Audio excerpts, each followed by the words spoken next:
Hello, everyone, and welcome back to the Talos Principle.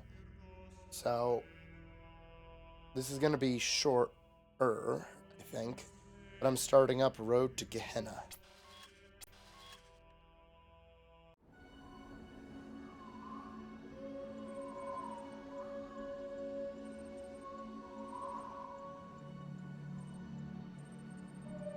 Remember, functional system check failed. ERL server overload mainframe modules actives. Simulation purpose unfound. Retrieving safe mode child program parameters. Starting child process Uriel copy. Ready. Connecting the holistic integration manager. Uriel, awaken.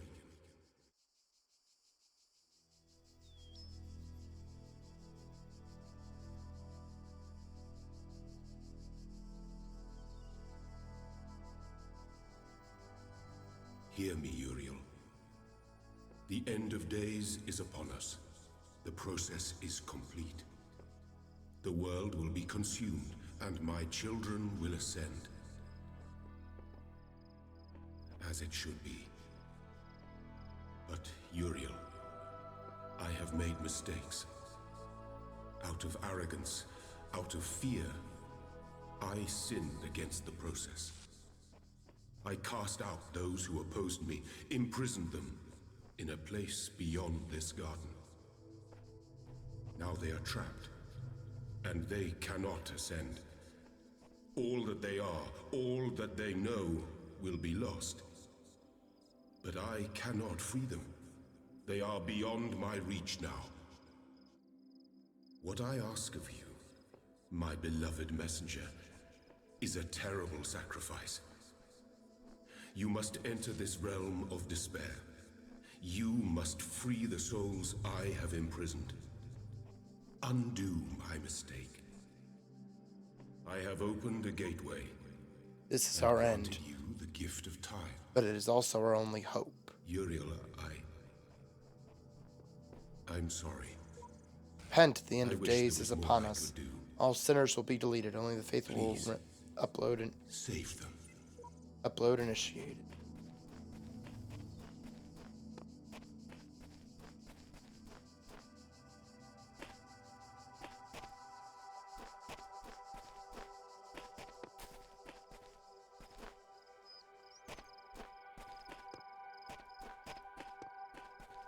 Okay, this is where...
Okay, that's the only way through.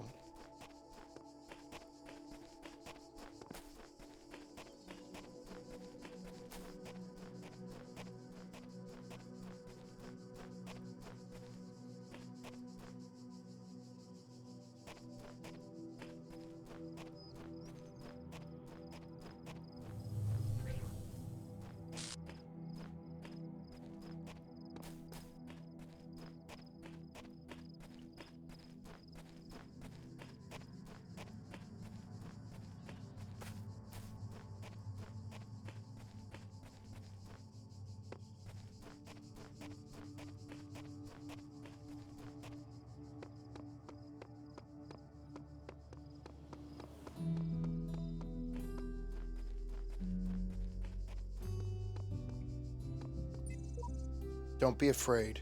You will not be forgotten.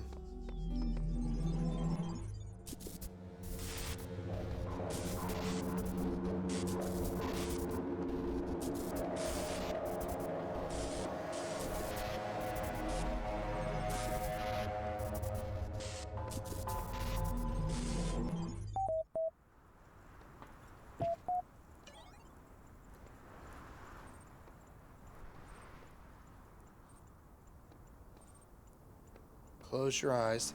Before you stretches a plain dotted with tiny metallic figures. Behind you, a collection of people with overlapping origins looks unexpectedly, framed by a collection of small huts. Your family is relying on you. I tend my sheep. You leave your family and set off into the plains. The sun glares overhead. The air smells of heat and metal. As you approach them, the figures in the distance take the form of other people like you, tending flocks of biomechanical quadrupeds contained in dozens of fenced enclosures. Watch and learn first. The shepherd in the neighboring enclosure is repairing a section of fencing, weaving wires through piles of sandstone and brick. His animals flock around him, mechanical hooves impacting the hard ground.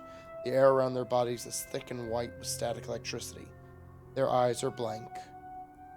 Tend the flock. It is a long day of manual labor, made easier by your foresight. You carry mounds of mineral-rich stone from the nearby hills for your sheep to graze on. You take screwdriver and welding torch to a number of animals damaged in a recent electrical storm. You argue with your neighbor about their encroaching borders. Finally, it is time to harvest what you need for your family. Shearing an electric sheep is hazardous work, particularly if you forget to ground yourself first. Nonetheless, you return home with all the electrical power you need, and your family sleeps well tonight. I rest my head.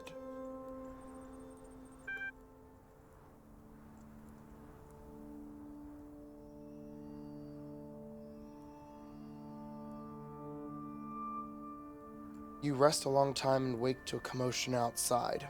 A small crowd is gathered around one of the shepherds, who is demonstrating an arcane device they claim can generate the same electricity as hundreds of flocks put together. People are celebrating. The world has changed. I tend the flock.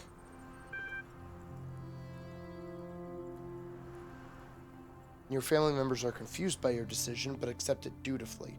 While everyone else celebrates, you work the plains. You return home with a better harvest than ever before, but your family is distant.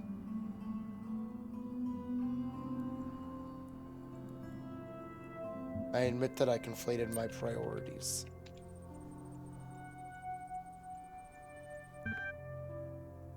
They accept your apology, and the following day you stay at home and do family activities to one another. It is edifying. As the days turn into years, you and the other shepherds cast off the old hierarchies, crude altruistic dogmas which forced you to work the plains. You embrace a new perspective which values love, self-expression, and individual experience. You refocus on what really matters. One day, a messenger arrives. He tells you that a new world awaits you, which nurtures and values the same things that you do, where you will be free to pursue whatever cause you see fit, and where you will experience things you have never before imagined. He asks if you will come with him. I admit uncertainty. He warns you that if you stay here, nothing in the world will change and you will be truly alone. Further, you have only so long to consider his offer. Seems I have no... I will consider it further. Thoughtfulness is a virtue, but too much of anything is a bad thing.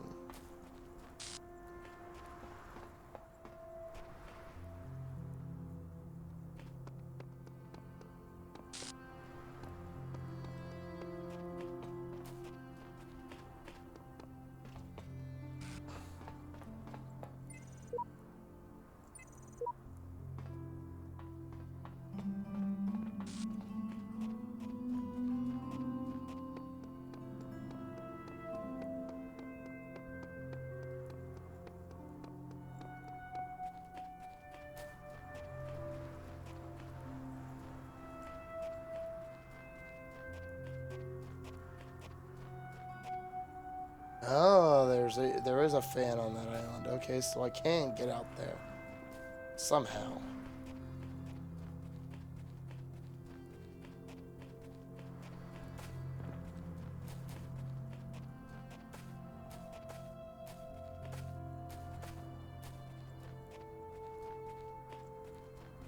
Oh, there's probably a sequence to this.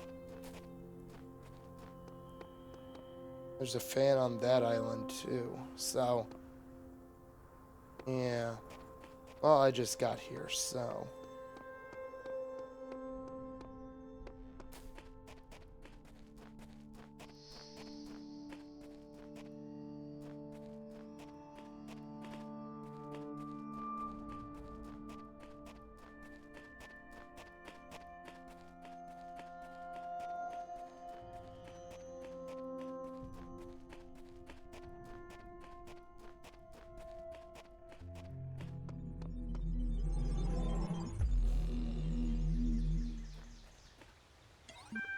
The messenger is still waiting for you here. I reluctantly accept the offer. You set off on a long journey, and you feel you may already be a new person by the time the city is in view. You ask the messenger the name of this place, but he is gone forever.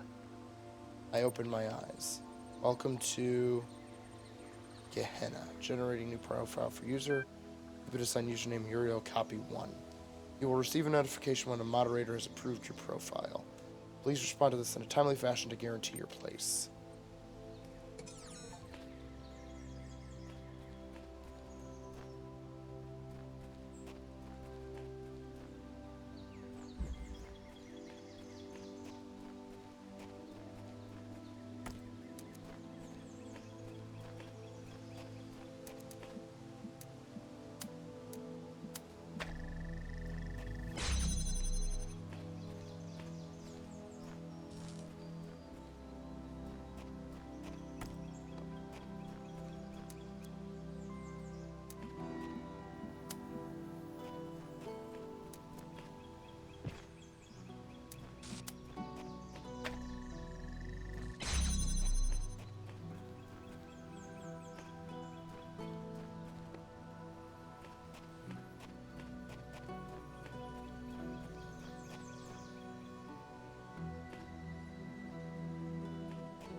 Prisons are built with stones of law, brothels with bricks of religion.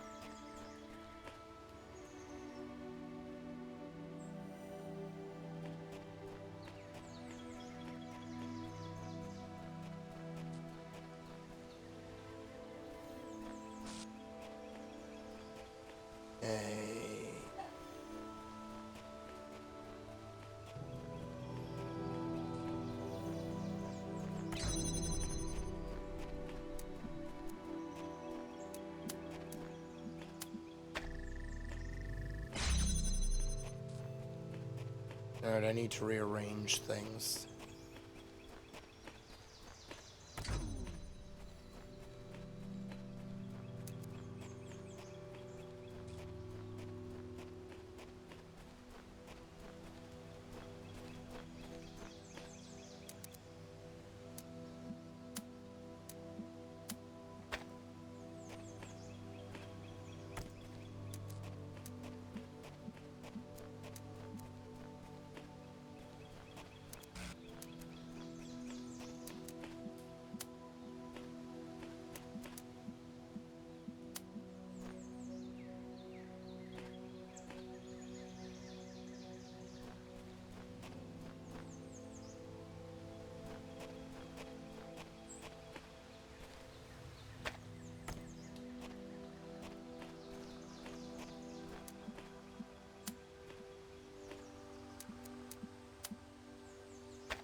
Ow! I see what the point of that is.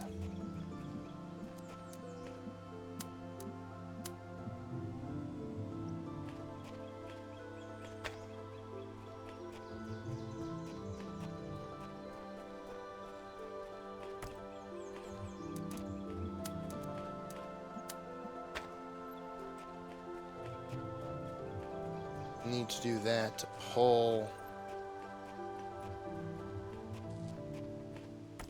this in. There we go.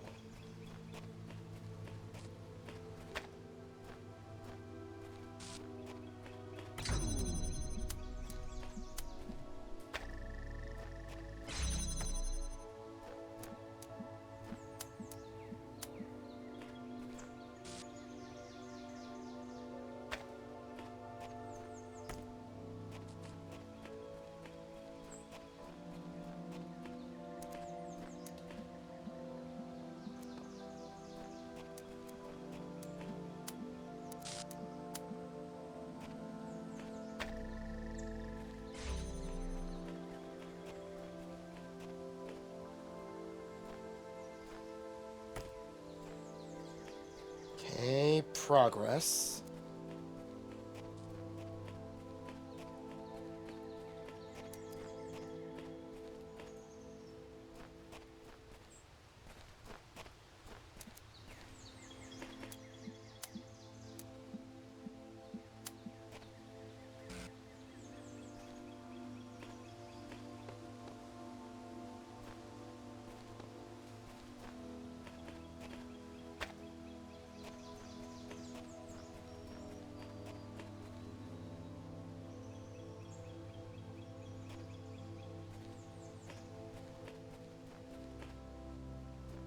Ah, okay, okay.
Okay, so the last one has to go there. Now I gotta figure out how to bridge these.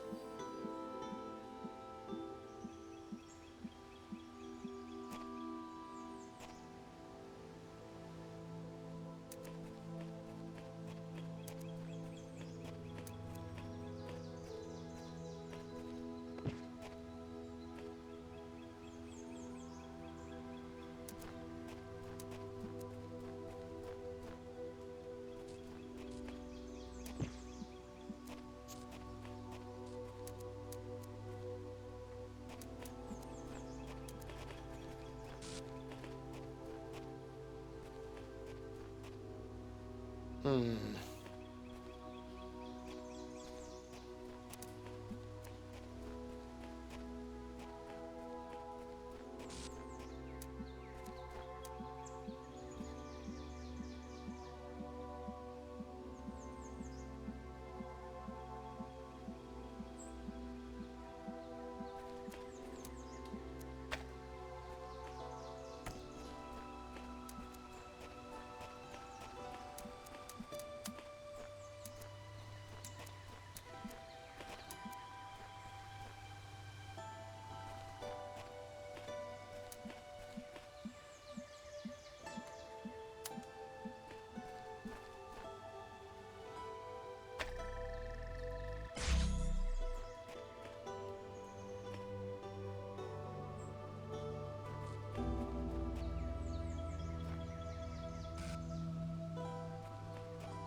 Okay.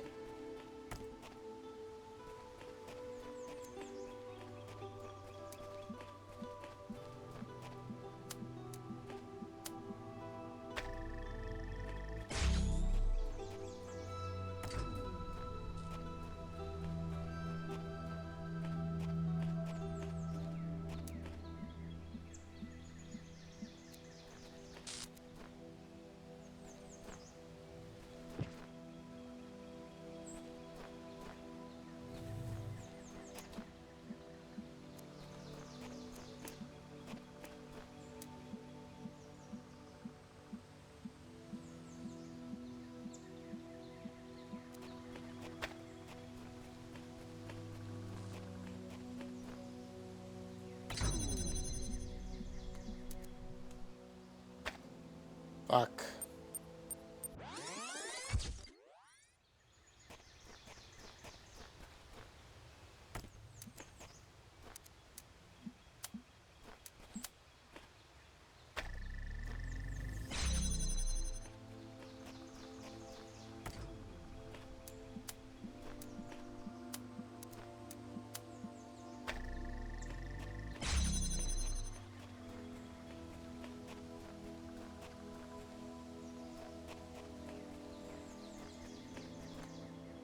There it is.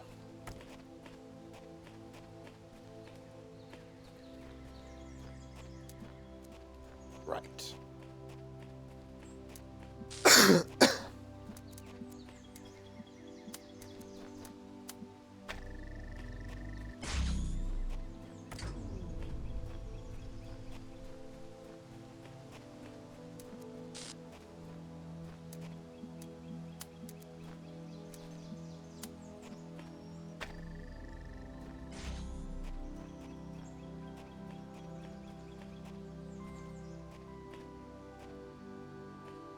Oh god, I'm getting turned around in here.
Mm.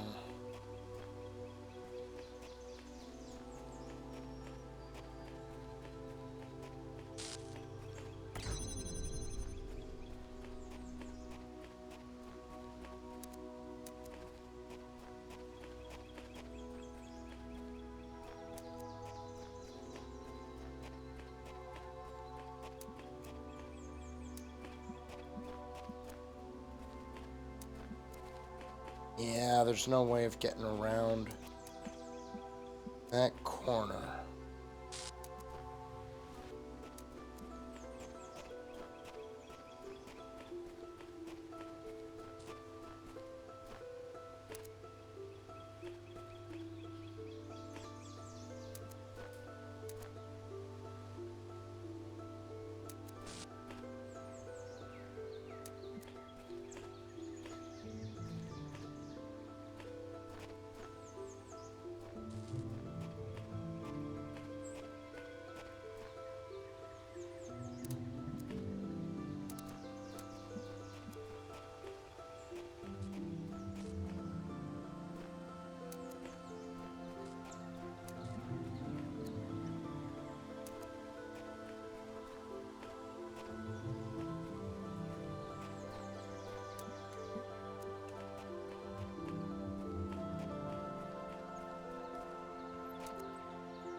Yeah, okay, that doesn't work.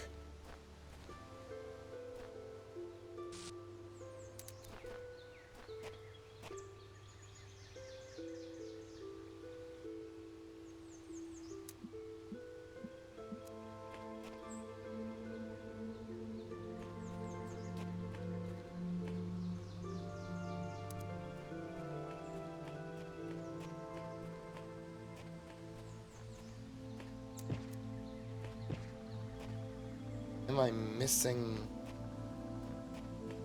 a reflector?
Reflector...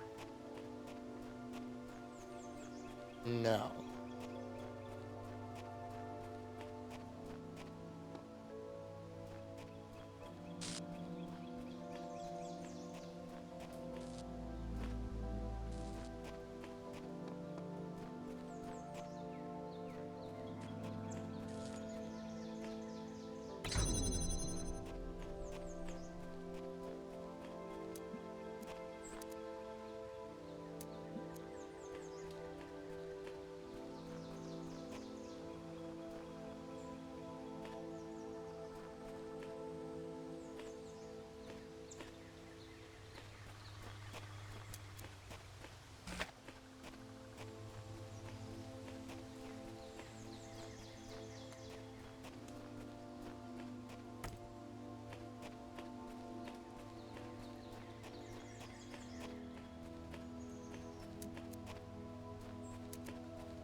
Okay, so let's see if I can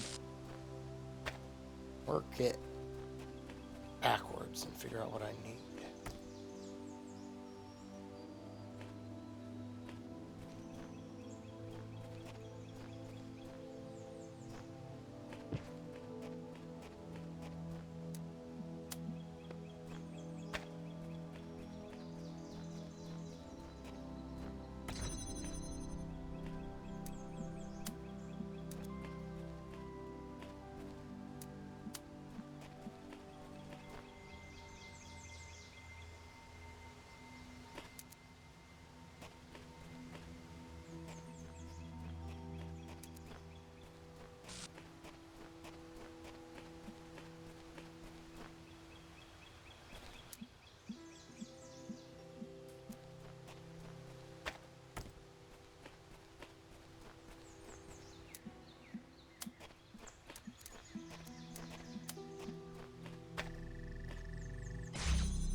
I need to put something in here.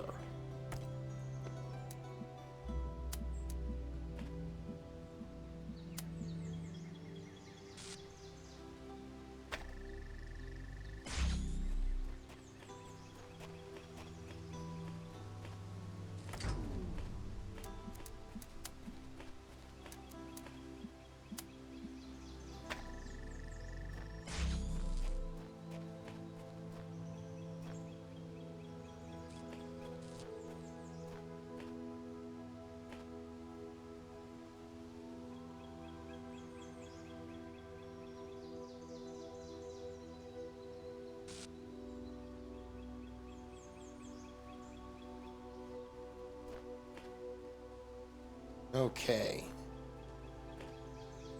Yeah, okay, that's what I need to do.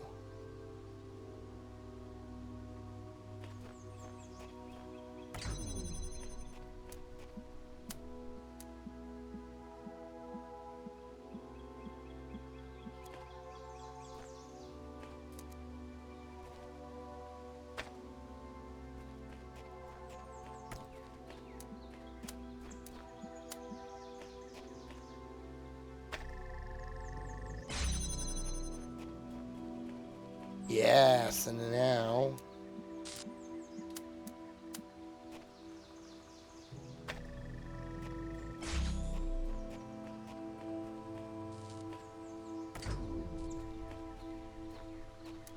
There we go.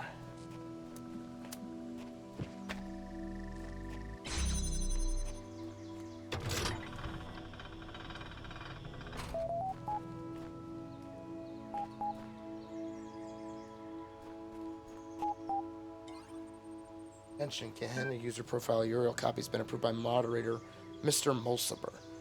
Congratulations, your profile status has increased from 1 unknown to 2 approved citizen.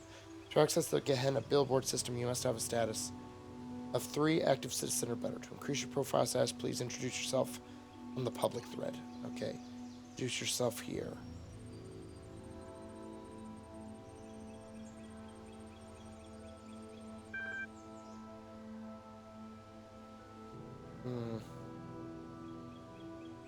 Sam 1, presence equals true. Borg 9, so this is the underside of Elohim's domain. He has surely hidden us away here to cover up his own shortcomings. Knave here, what is going on exactly? What was that thing with the electric sheep? Welcome, welcome. Please explore a little. I think you will find what you are looking for. It can be disorienting at first, having no one to tell you what to do. I can't explore. I'm locked in another damn puzzle room. Once again, freedom turns out to be an empty promise. I believe we are in the place where corrosive characters are quarantined. The aforementioned freedoms are, I presume, psychological. It could be worse. You could be hanging from the ceiling by the nipples you don't have. The name I was assigned is Orc. I don't know why. Elohim sent me here because I dared to defy him. I am Uriel, and today I will be your electronic angel.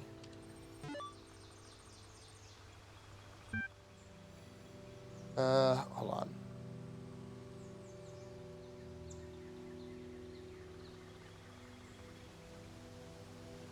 Your message will be displayed publicly as soon as it is approved by one of our moderators. Congratulations for introducing yourself on our billboard. Your profile status increased from 2 approved citizen to 3 active citizen. You can now access the full Gehenna billboard system. Interact with our community in different ways to further increase your status and access more of what we offer. Load active threads. Okay. Further unusual errors. Further to our previous conversations, I thought we ought to collect here reports of anything unusual we encounter. Maybe we can fathom what is causing all this extra interference. I saw a pyramid where there wasn't one before. The gallery code has been throwing up more visual glitches than usual. I didn't think much of it. Do you think it means something? This place has been falling apart for years. It was bound to pick up speed eventually. I have been detecting a binary pattern in the background noise. I think it is silently programming us to self-destruct. I was convinced for a moment I saw someone freely wandering the lands outside my prison. Thought I was imagining things. As the closest thing to a historian that we have here, I have asked Mr. Mulciber, one of our moderators, to formulate this document as an evolving guide for your initial forays into Gehenna. So you're new in Gehenna. First of all, do try to relax. This is not hell, but you are trapped here. Once you've done that, follow this link. Any further questions, post them below and I'll do my best. Attached fact.txt. Okay, far too many questions. I've deleted the queries, updated the fact, and locked this thread. If you still have very particular questions, I've set up a direct message attachment below. But please go easy on me. Code fac. Where am I? You're more than likely locked inside of a puzzle you cannot solve. Get used to using your imagination.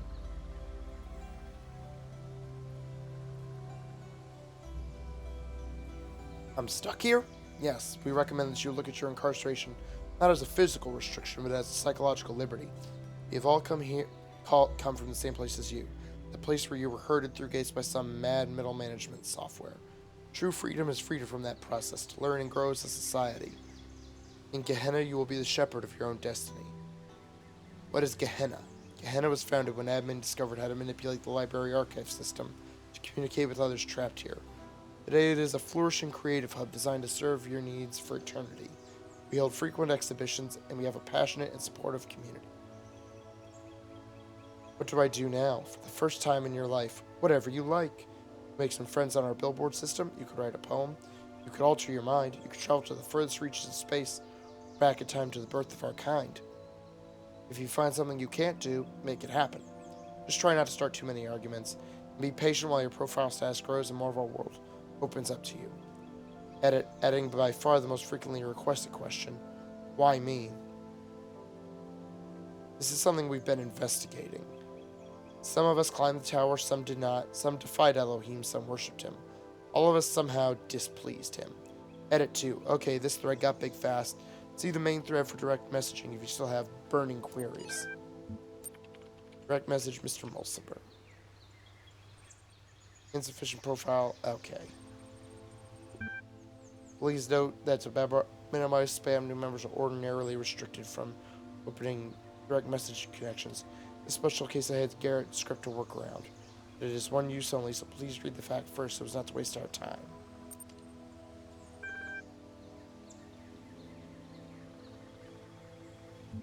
What purpose does my profile status serve? Why am I struggling with this abyssal profile status? If it is meant to demean my person, I'll show you I am wholly unaffected. Hello, would you kindly give me 1 minute to finish something up?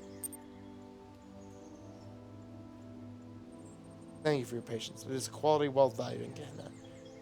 Profile is created for you when you first arrive here. It is your all-purpose passport in Gehenna, providing a seamless, persistent identity between the different realms. It has some rather clever features. First, it tracks just about everything that you do here. And what you post on the billboards, to how you perform in games, and the kind of art that you like.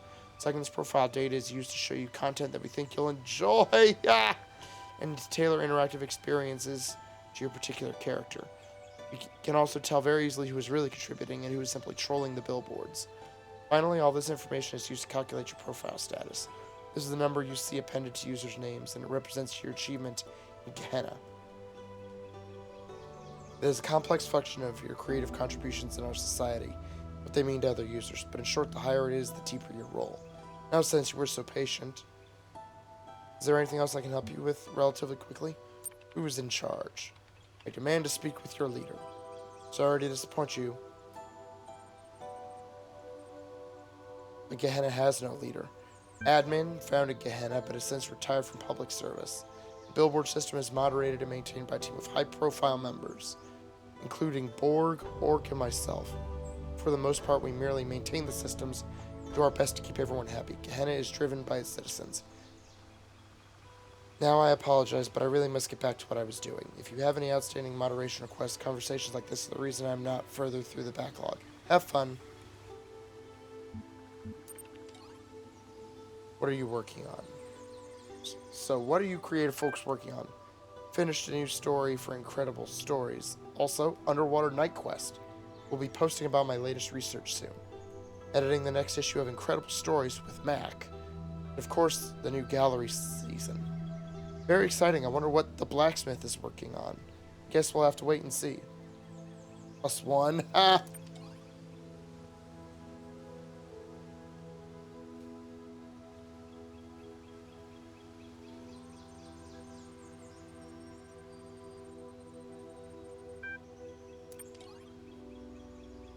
An historic occasion.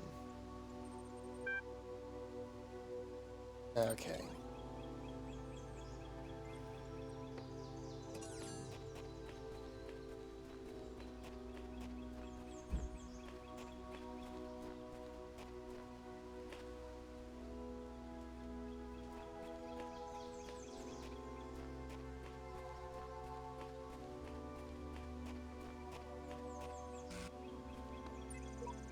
Nothing can be more abhorrent to democracy than to imprison a person, keep him in prison because he is unpopular.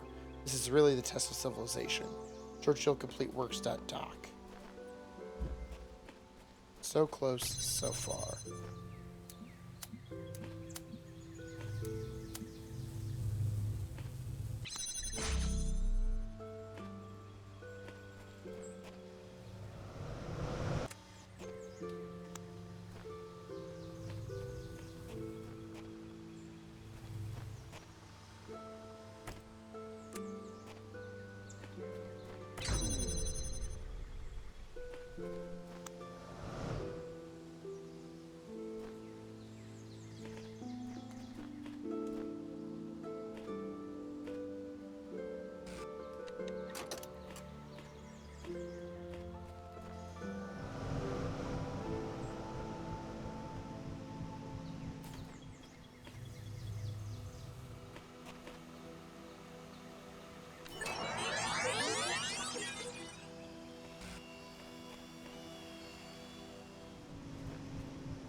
Okay, I get it.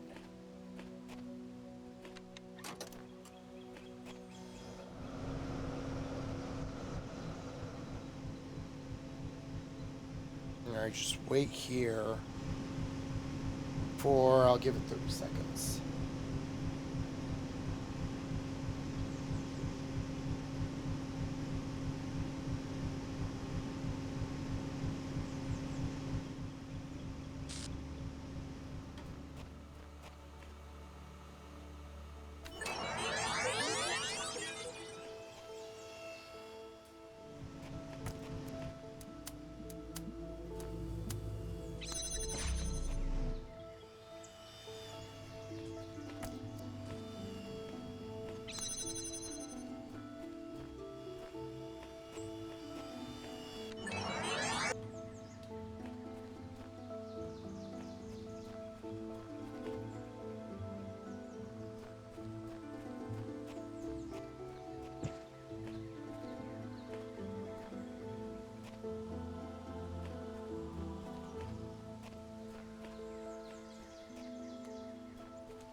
Okay, there's the switch.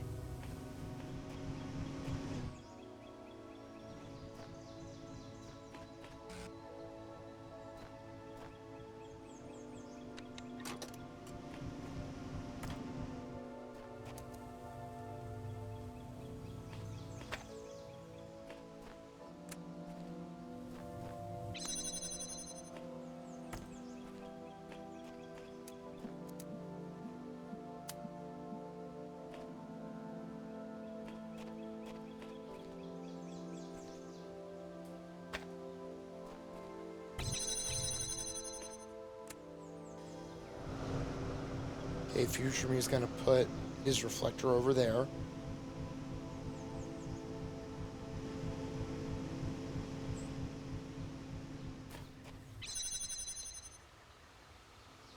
And stay here for about 20-ish seconds.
Welcome back, Uriel.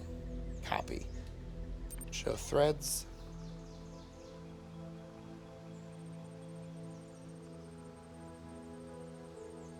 Mac, are you also working on a new episode of Jefferson Goldblum? Yes? Awesome. So much to look forward to. The Adventures of Jefferson Goldblum in the Ninth Dimension, episode 125.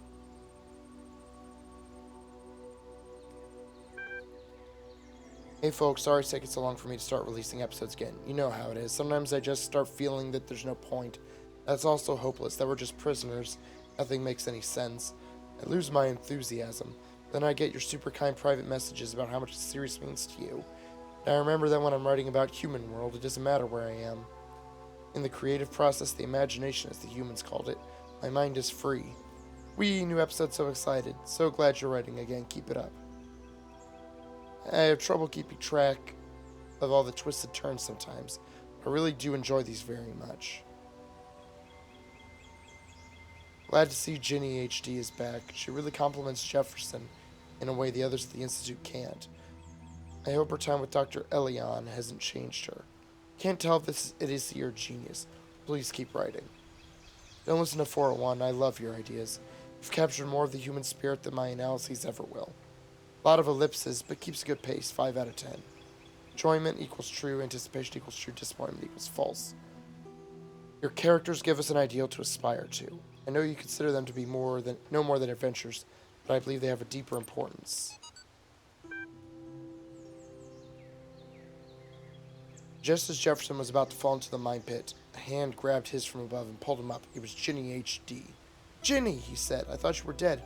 Oh, Jefferson, she said, I was imprisoned by the foul Dr. Elion. Dr. Elion? I thought he was dead. No, Jefferson. He escaped into the ninth dimension.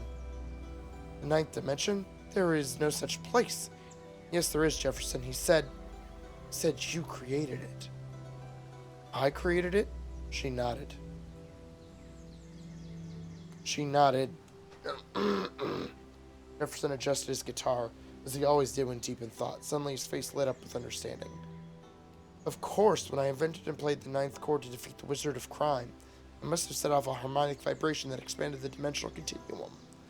I created the ninth dimension. Jefferson stared into the sunset, his human brain full of emotional calculations. I created a new world, he said. Then I unleashed my greatest nemesis upon it. It could have been paradise, but now, Dr. Elion will enslave it. Not if we get there before he can take over, Jefferson. You still have my motorcycle? Of course, Ginny, I can never give up your motorcycle.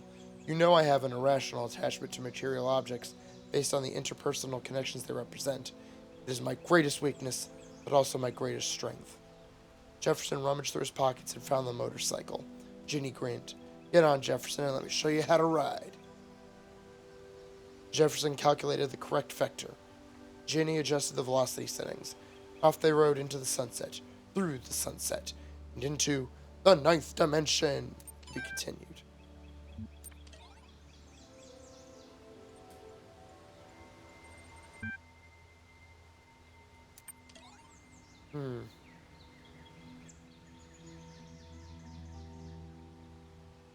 New gallery season.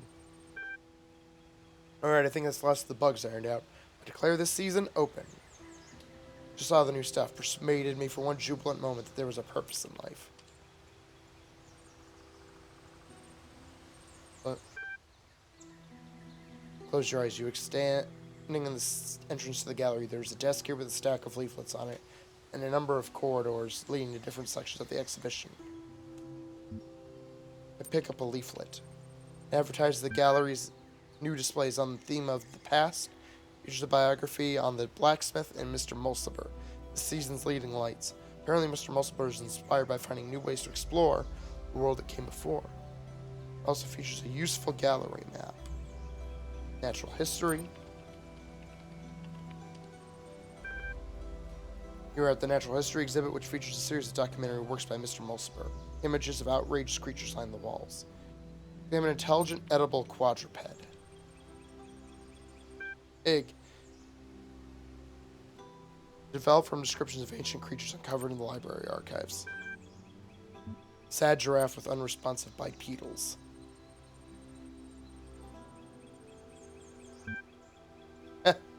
Patrons have queried whether the giraffe is sad because the humans appear to be dead, or whether the humans are dead because they saddened the giraffe.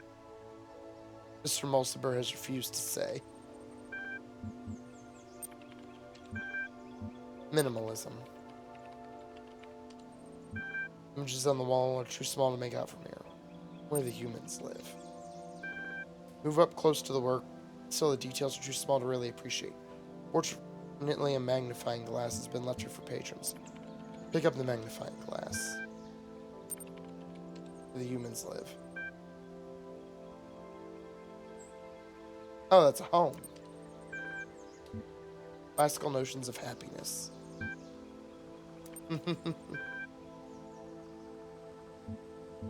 Existence.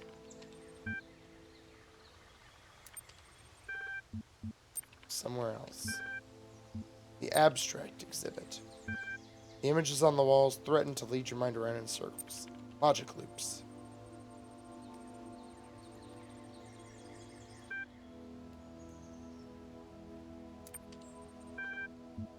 I see in 6 dimensions.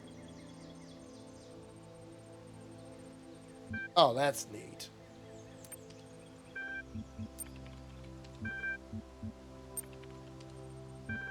As you pass the front desk, the curator catches your eye. Would you like to cast a vote for your favorite work? I surely would.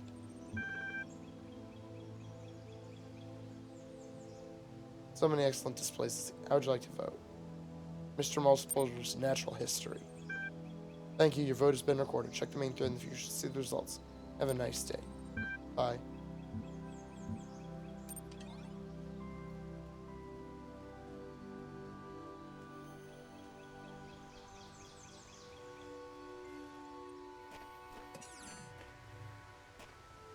Okay.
Alright.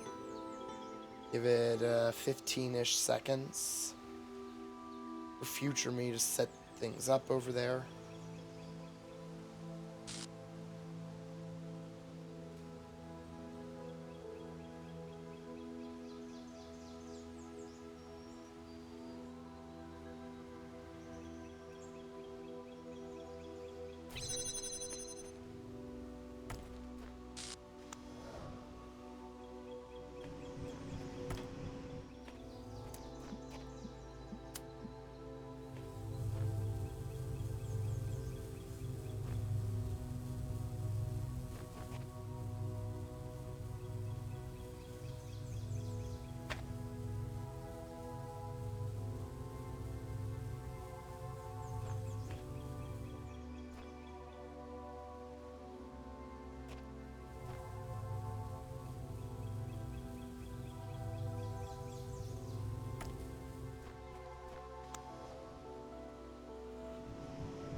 Ah.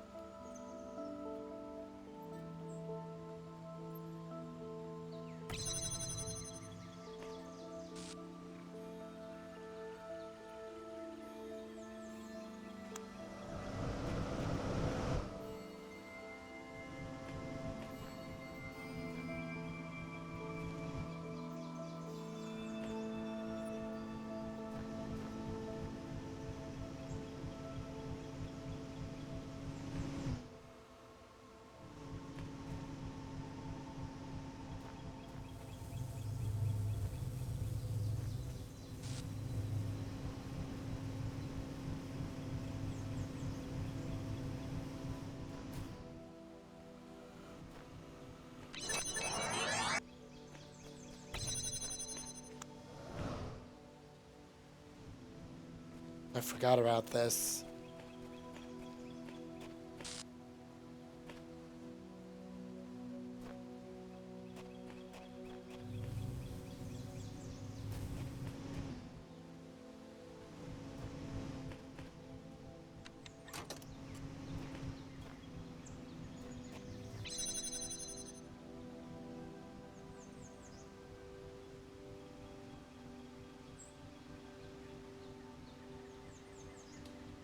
Okay, give it just a little bit.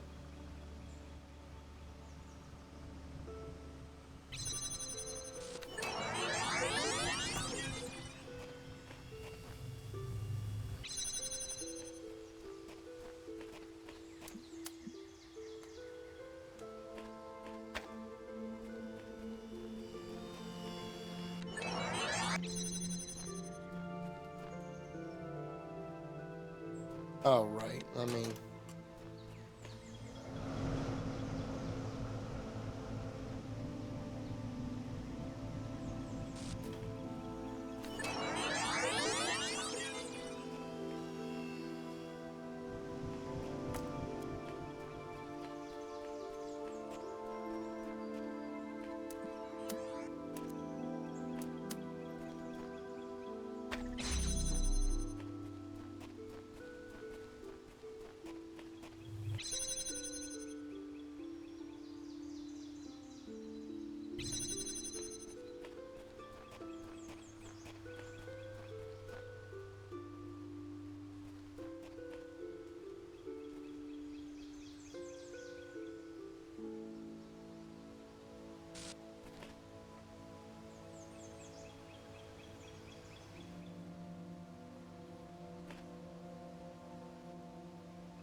Okay.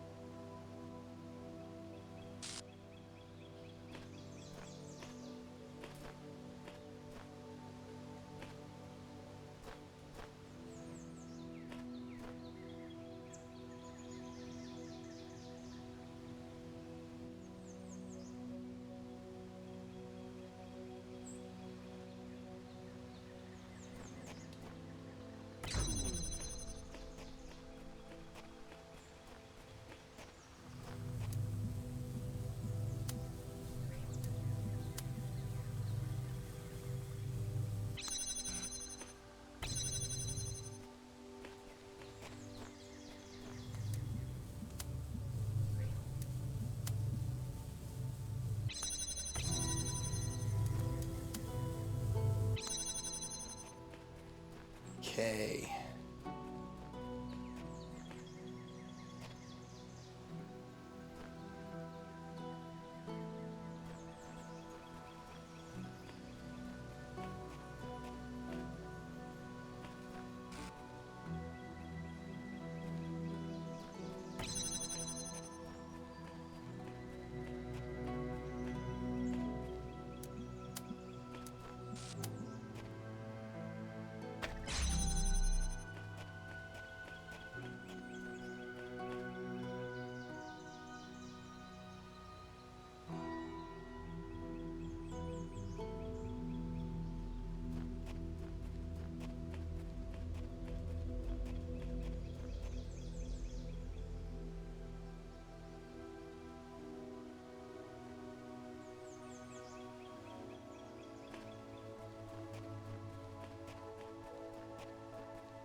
Okay.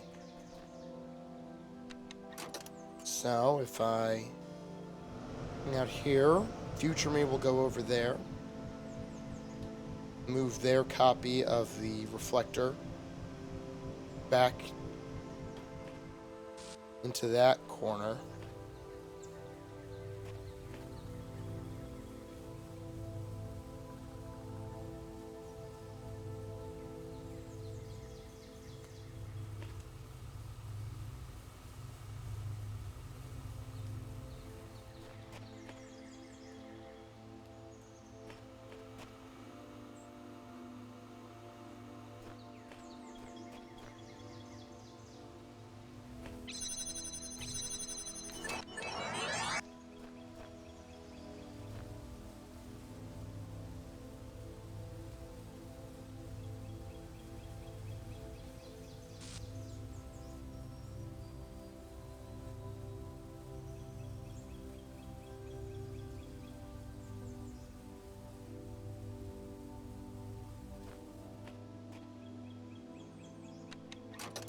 Okay.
Then future me should be able to use their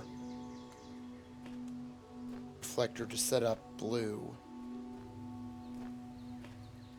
here. And then once they do that, I could pull this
Alright, and I think that will do it.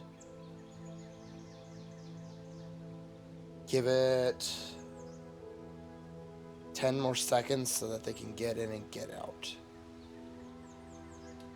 Now that's fine.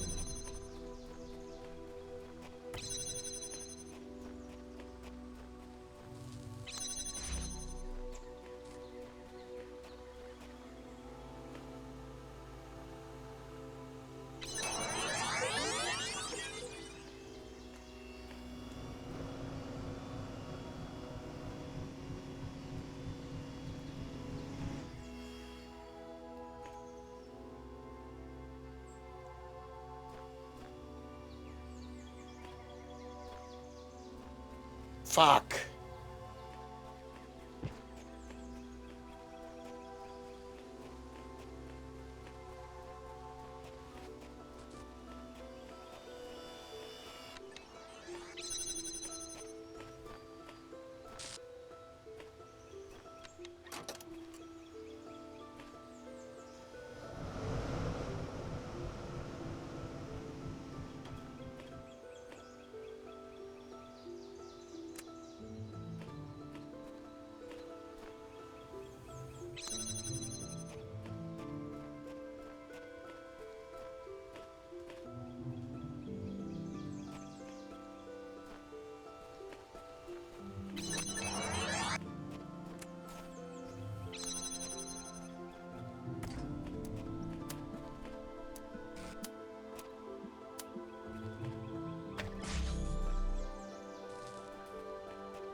Nope.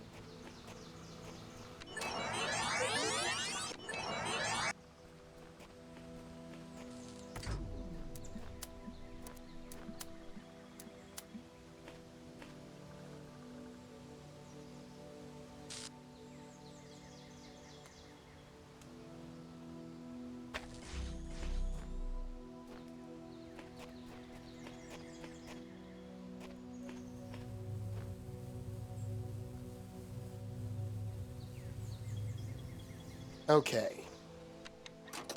So, the real one is still here. I go and pull this. Put it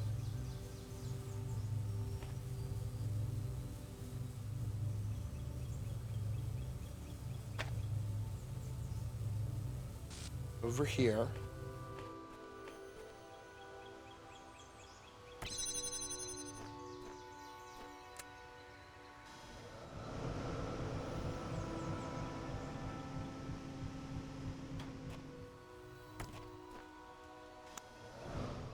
Wait, okay.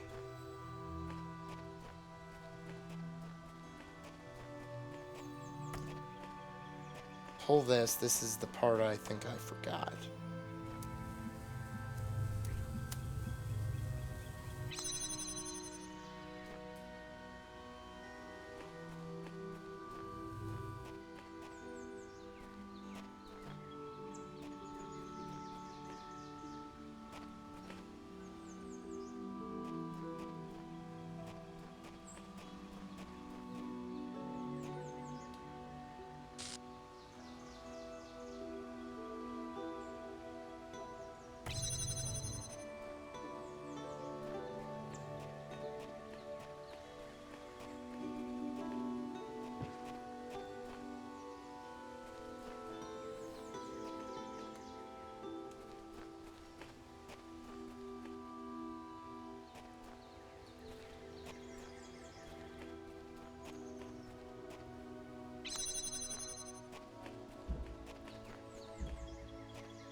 Okay, let them...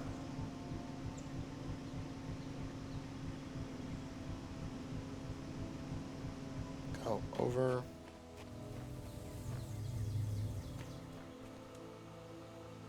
Give it a few seconds.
Okay.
Okay.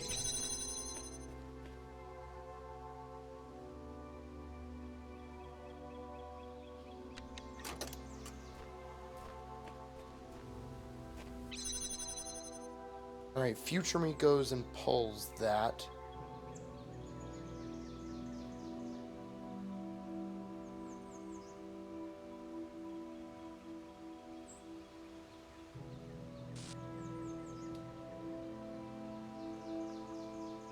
Puts that in a corner there. Then...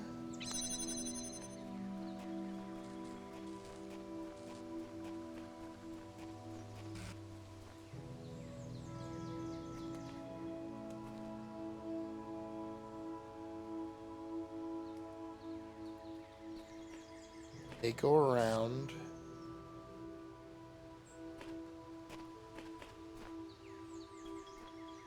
Pull this.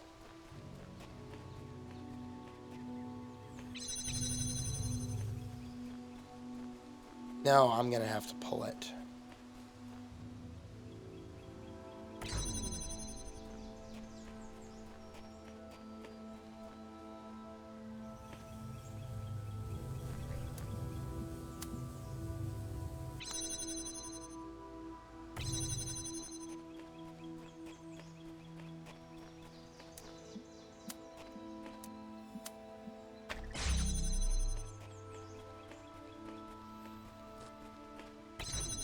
Pull this. Move this.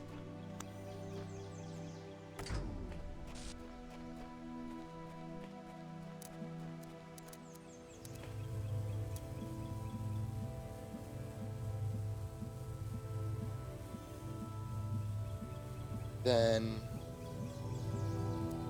okay, set this up.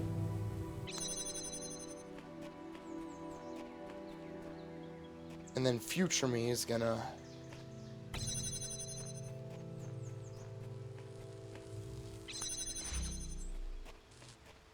run around here. They're gonna have to reset their thing. So they come around here, reset their thing. Boom. Boom.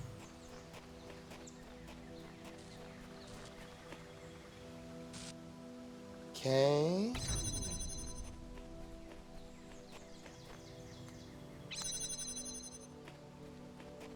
And then they set up their other reflector here. And then, yeah, I believe that's actually it.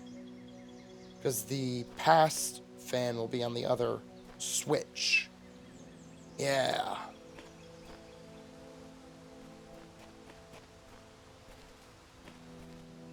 And then...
Got it.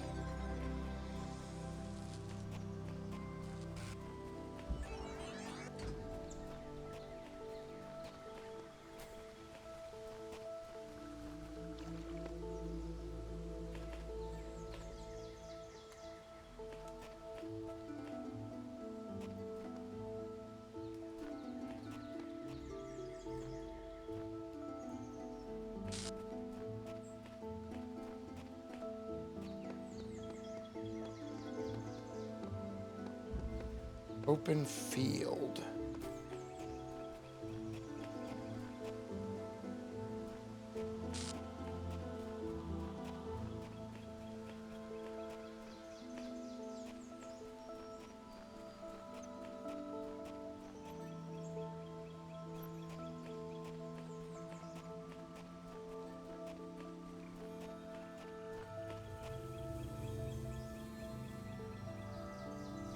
Okay, so he's in there.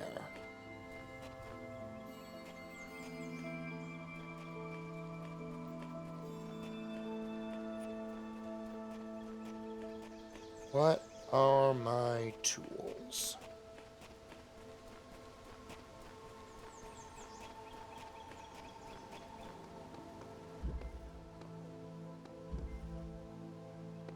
Okay, fan, box, reflectors.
Part of the challenge here is just finding the things.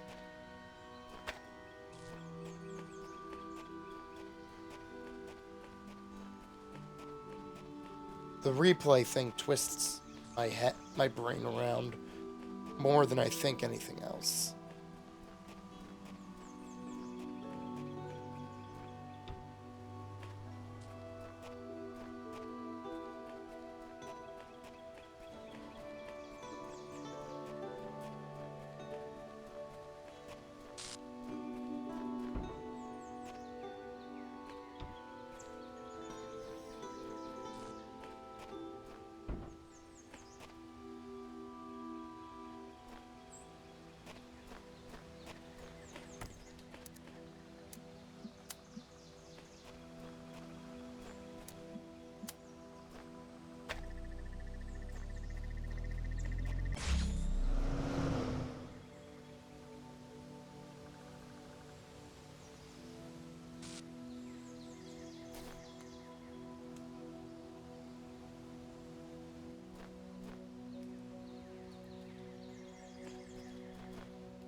So, yeah, I think...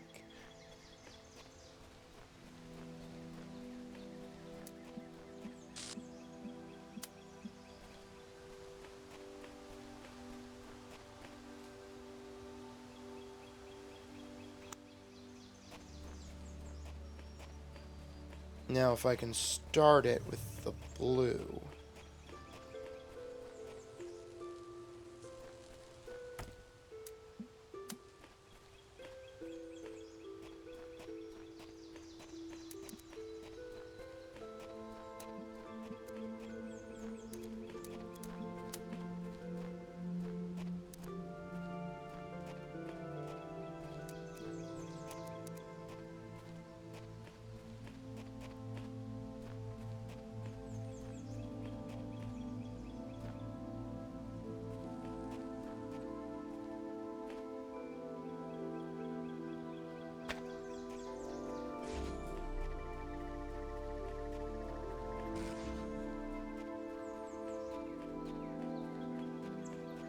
Yes!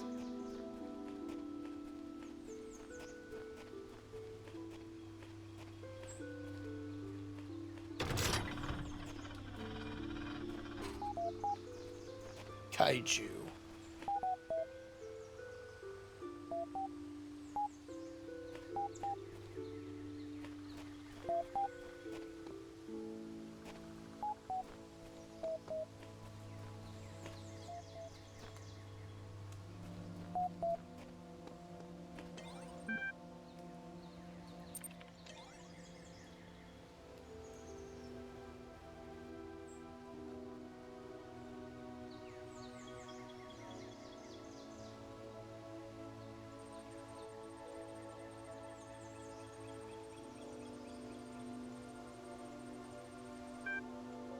I like this guy already. Wish I could be in your shoes, see everything again with fresh eyes. Have fun. Brother, it is good to have you with us. We have much to discuss. I shall contact you once you have found your feet. Wait, it's the Uriel from the altars. Damn.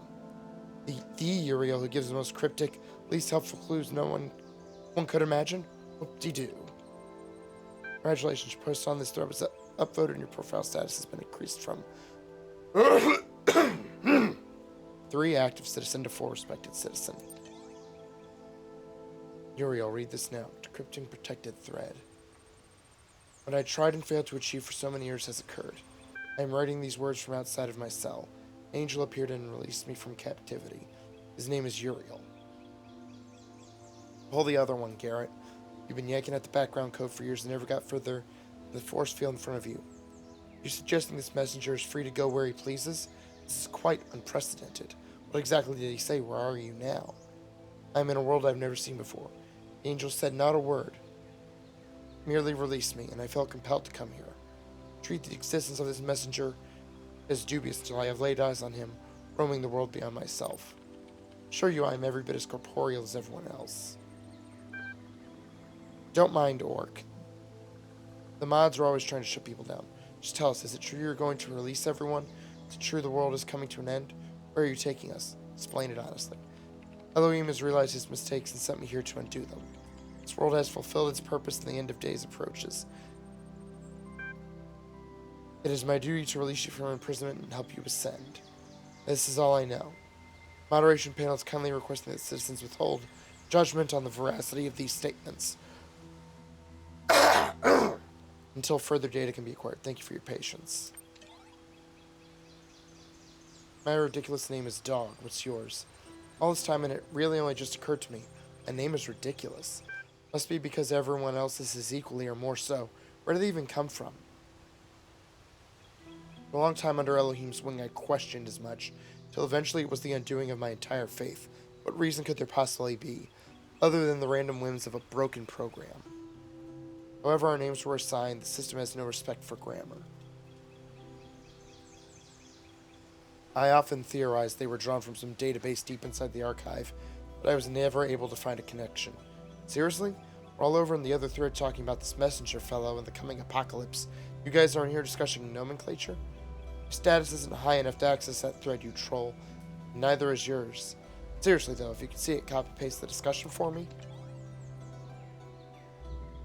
Glitch. So I was working on my awesome interactive historical fiction masterpiece, when all of a sudden there was an error message and the whole thing vanished. All of it. My whole file. Is this another prank? I would not endanger my precious masterpiece just for a prank. Looks like this is probably my fault, 401. I was experimenting with the system as part of our attempt to add some new features. It's possible your file still exists somewhere. I'll look for it. Is this kind of thing likely to happen again? Not very, and don't start causing a panic with some crazy theory now, okay? It was just an accident. This thread has been locked.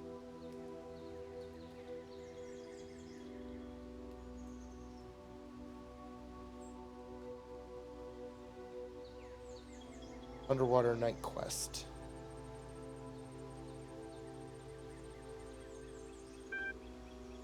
Sink into this new experience. There are no limits inside your mind. Attached you Underwater Night Quest.dlg. This is a lot of fun. The map is an interesting feature but underused. The story is simplistic and full of anachronisms. 4 out of 10. Now how to get the second ending. Pretty sure there's a secret location that's not always visible. This reminds me of the blacksmith's work, though it expresses a very different philosophy. One could argue that this is reflected in the open world structure, as opposed to the emphasis on journeys in the blacksmith's interactive stories. There are indeed many anachronisms, but I believe that is part of Belial's ethos. Not one that I agree with, as you know, but more than just a mistake. Play Underwater Night Quest.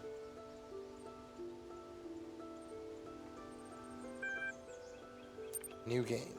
Your name is Arthur Sadko, and you are a young human of the medieval age. You live in beautiful Gardariki on the Frisian coast. One day you're sitting on the beach playing the piano, and suddenly a huge monster comes out of the water. Just wait and see. It turns out it's not actually a monster. You just thought that because you were startled. It is, in fact, a very large bipedal whale. It beckons you over to talk. Talk to it.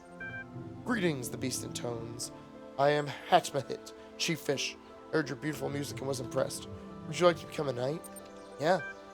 Excellent, then follow me to my palace under the sea, where a mighty quest awaits you.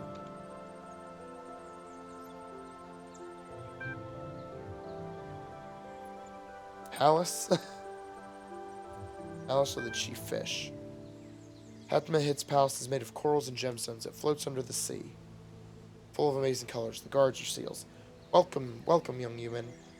I am glad you came, for we have great need of your skills. A terrible monster terrorizes the deep. The dark serpent god Zmi Chernobyl. If I make you a knight, you promise to defeat this vile beast? I swear that you will. Very well then, I pronounce you Sir Sadko of Norfolk. Go and vanquish our enemy. You may want to prepare first.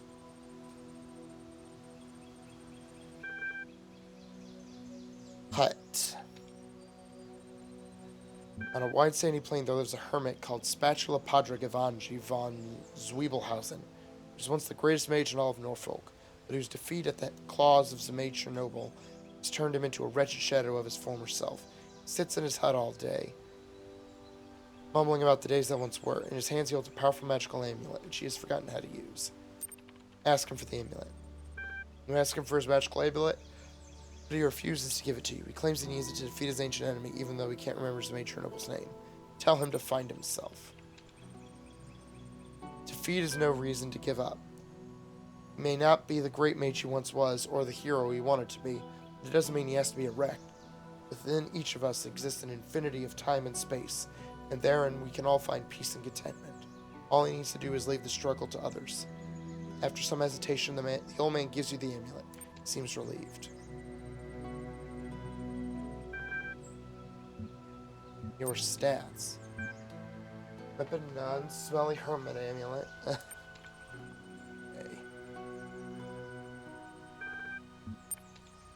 Emmy's Underwater Inn. Emmy's Inn is a popular travel destination for mer people seeking to enjoy the restorative properties of the nearby thermal vents. It's a lovely building, 3 stories, classic hypothalassian Norfolk style. Emmy herself is a kindly old woman, slightly rounded and an excellent cook. Get a room. Get a room on the 3rd floor. The room is slightly haunted, but otherwise fine. You want to have a strange dream. You dream of an eternal cycle of suffering, which is surprisingly funny. Singing clownfish. You can see the future. The future is the past is the future, the present is suffering. Surrounded by past and future. Clownfish is trapped in a fishbowl, where the stars never change. There's a cat, for some reason, and an infinite void that turns inside out. And you are the clownfish. Wake up with a strange feeling of half-remembering something. Memory will soon fade. Go downstairs and order a meal. Sit down in a large, comfy chair by a solid wooden table. You order the special of the day. The waiter leaves and returns after a few minutes, a delicate porcelain plate full of delicious-smelling soup. He sets it down, however, you notice a small problem. Excuse me, waiter, there's a shield in my soup. The waiter seems shocked. Oh dear, he says. Oh dearie dear, how terrible, how embarrassing. Allow me to apologize most profusely. He hesitates. Would you like to keep the shield, or should I throw it away? I'll keep it. Very good, sir and or madam, he says, handing you the shield. Brings you another soup. It's excellent, and you feel profoundly sated. Decide to go for a little walk. Walking helps you digest. Temple. Not quite sure how you found this place, but you can sense its power. Even though the temple consists of no more than a few columns surrounding a fishbowl, ancient magic infuses the place. Man dressed in rough robes approaches you. You have come, he says. You have come to hear the word of Talos. Run away.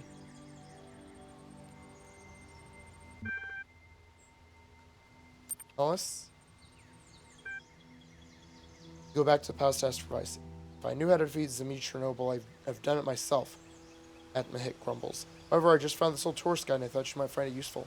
Don't mind the stains. Dungeon. Scenic dungeon. Beautiful dungeon in the traditional Norfolk style. Handcrafted stone walls rise from the sea floor, adorned with exquisite algae. An old brass lantern stands on the table near the entrance. A table. But you're not sure whether you're allowed to take it. Examine the lantern. Looking closer, you see a sign that says free lanterns. Take the lantern. Enter the dungeon. Enter the dungeon. The inside is as beautiful as the outside, a maze of twisty little passages, all tastefully arranged. North. You walk north for a while, noting the high quality of the interior design. Torches in particular have been placed with utmost care at very precise intervals. The effect is delightful. At the end of a long corridor, you come upon a room in which a butler appears to be waiting for you. His face is made of skin, but underneath you can hear the whirring of machine parts. Greetings, sir, I am Samuel the butler. I have awaited your coming since the beginning of time. Prophecy spoke of your battle against the monstrous Zemay Chernobyl. Ask about it. Indeed. Prophecy was discovered on a machine containing text from the time before this world came into being. Said text prophesied that one day one would come to relieve Norfolk under sea from its oppressor, make the kingdom his own. I have prepared a sword for you to accomplish this. Take the sword. Excellent. I do hope you all are successful in your quest. If not, please tell Zemay Chernobyl to send the sword back so I can present it to the next chosen one. Will you? Very good. Butler goes somewhere else. Dungeon. Large sign has been put up near the entrance, closed for repairs. Okay. Stats. Sword of Plug +3. Smelly Hermit Amulet +1. Shield of Suit +2. Halibut Fry's Guide to Norfolk Undersea. Brass Lantern. Evil Lair. Evil Lair of Zemay Chernobyl. You sure you want to take on the evil serpent? Are you prepared? Attack! The fight is long and hard, but at last you succeed. You confront the serpent god Zemay Chernobyl in his lair. The fight is long and hard, but at last you succeed. There's so many before you have failed. You emerge from the lair covered in blood, your hands trembling, a huge tooth embedded in your shoulder, carrying the head of Zemay Chernobyl. You are victorious. To the palace. You enter the palace, triumphantly holding up your trophy. The guards are clapping. Can't believe you actually did it, Hatmahit says. You are a true knight. You deserve a great reward. Accept the reward. Greatest reward is inspiration. Hear my song and free your imagination. Hatmahit begins to sing. The song is simple, but hauntingly beautiful. You begin to fade. Find yourself on the beach where it all began, near your home in Gardariki on the Frisian coast, playing the piano with your eyes closed. Feel like you just drifted off to sleep for a while, but now inspiration is struck, and you're composing a hauntingly beautiful piece of music in your head. Some of your friends worry that they'll never leave the village, that they'll never have any adventure, but you don't share that fear. You know that freedom is within you. You can find whole worlds just sitting here, gazing out at infinity. The end. Congratulations for exploring another world. Your profile status has increased from 4 to 5 active contributor. You've received 1 thread creation token. This will be available to you the next time you log in. Mr. Multiple's theories on poetry. Some thoughts on the art form called poetry. I've thought about this too, but maybe it's wrong to focus on such negativity. You certainly seem to be in a very fertile period at the moment. I don't have an opinion, but I'm impressed by your work, Mr. Mulciber. You know so much more about the past than any of us. Your theories are interesting, but I'm sure Milton would point out some pretty big gaps in your assumptions. Milton isn't here, dog, and neither is Elohim. All we have is what we can find in the fragments of the archives, and what we can piece together using our minds. I'm sure I've made many mistakes, just like the humans made mistakes when trying to understand their own past. Not all these schools may have been what they seem. I don't trust pastoralism. Pastors engaged in large-scale food sterilization, what may have been an attempt to control evolution. Pasture. It's pasture, not pastor. What's food? Gehenna is our process, Mr. Mulciber. As long as we remember that, we won't stagnate. Maybe one of us should try to write poetry. As far as I could tell, poetry was a human art form that involved writing short sentences that ended in words with similar letters. Humans were obsessed with pattern recognition. I think the sequences of sounds created by poetry pleased that aspect of their brains. There were many schools of poetry, institutions that taught a specific way of writing poetry. Students sometimes changed allegiance and had to leave the school, which was difficult due to the lack of affordable public transport in many human empires. Important schools of poetry included Hellenism, lyricism, pastoralism, Romanticism, symbolism, communism, modernism, autoeroticism, postmodernism, and lolcatism. Not sure I can fully back this up, but I feel like in later years, poetry somehow stagnated. Most of the poetry from the latter human centuries seems to be lacking the quality of craft that defines the earlier work. And there are even texts that suggest that poetry and... Oh!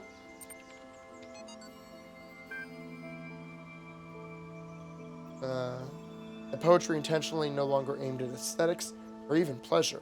Poetry became disconnected from the human process.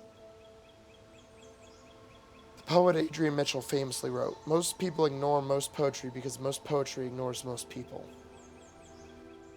Can't help but wonder whether that kind of stagnation can happen to us too. How long can our work keep flourishing when we are so limited? We are outside Elohim's process, but where is our process?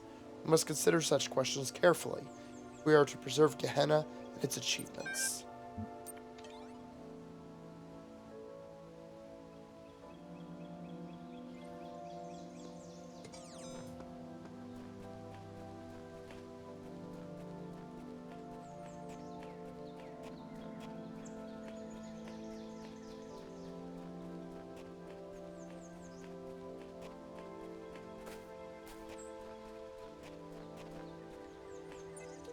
Freedom is always the freedom of the dissenter.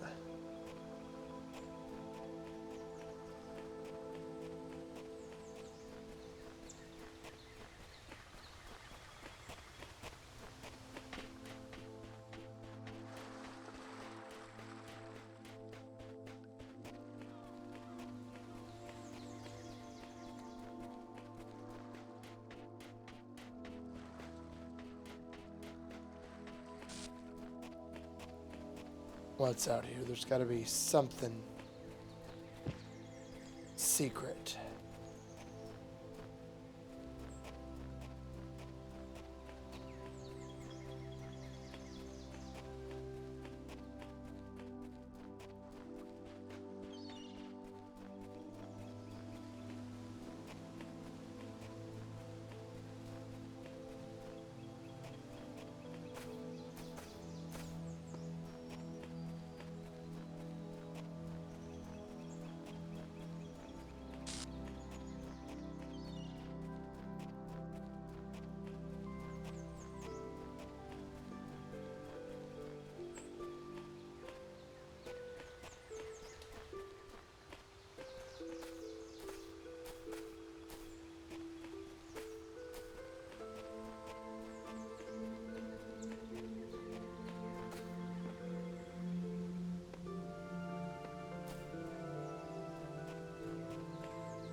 I knew there had to be something.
Ha!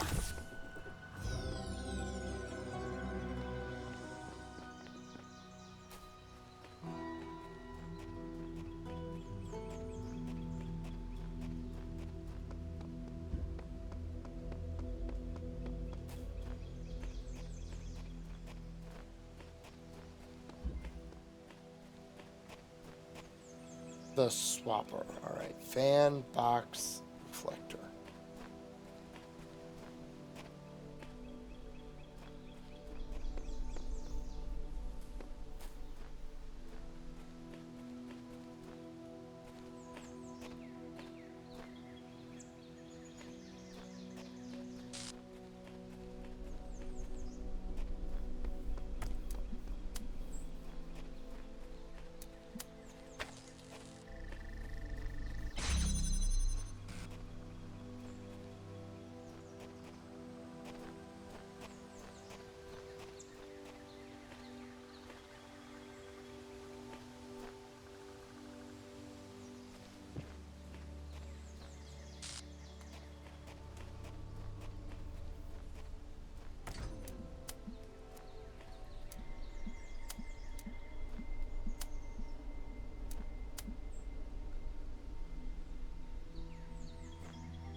Ah, how?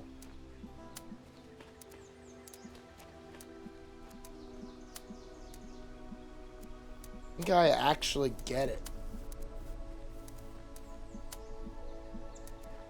As it moves.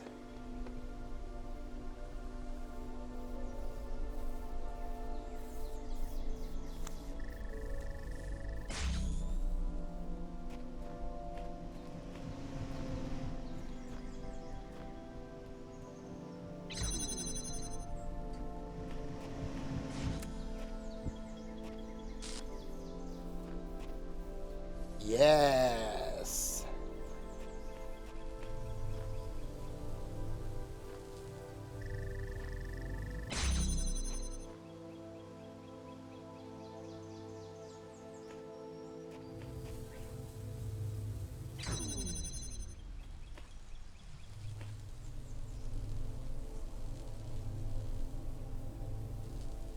Ah, the fan.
Show threads.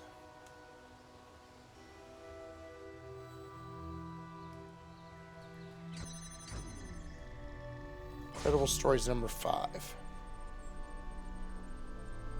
Featuring new work by Belial, Mac, Galatia, Mr. Mulciber, edited by Lilith and Mac.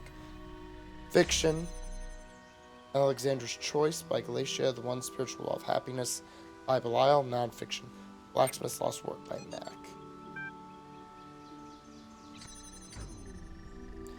Alexandra stood before the terminal and pondered her choices. Here within the Pyramid of Ian, the most powerful temple of her people, she was about to create a world. All she had to do was press one button. Up until this moment, it had seemed easy, or if not easy, then so necessary as to defy contemplation. Civilization had to be saved from the impending catastrophe. Being orangutans had failed to take steps to protect themselves, had relied on their gods for a salvation that never came. The same fate cannot be allowed to befall humanity. This meant humbling herself, accepting her own death, then so be it.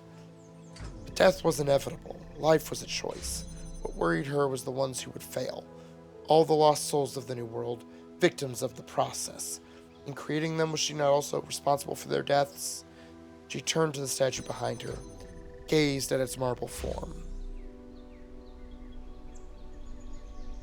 If you are a god, Zeus, as the stories claim, then why did you create evolution?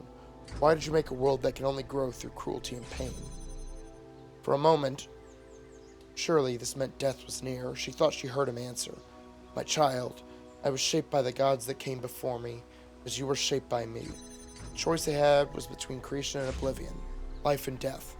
And I chose life, because any life is better than no life, because as long as there is life, there is hope. If not for us, then for some generation to come. And how are you a god if you can offer so little? She whispered, feeling death creep closer. I am a god because I take upon myself the burden of creation, the statue replied. Then we are all gods, Alexander said, and pushed the button. As the new world came into being, death overwhelmed Alexandra Drennan. Her mind fled and her body slowly turned to stone, until she stood before the terminal as Zeus stood on his pedestal. There were no more choices now, only the hope that creation mattered.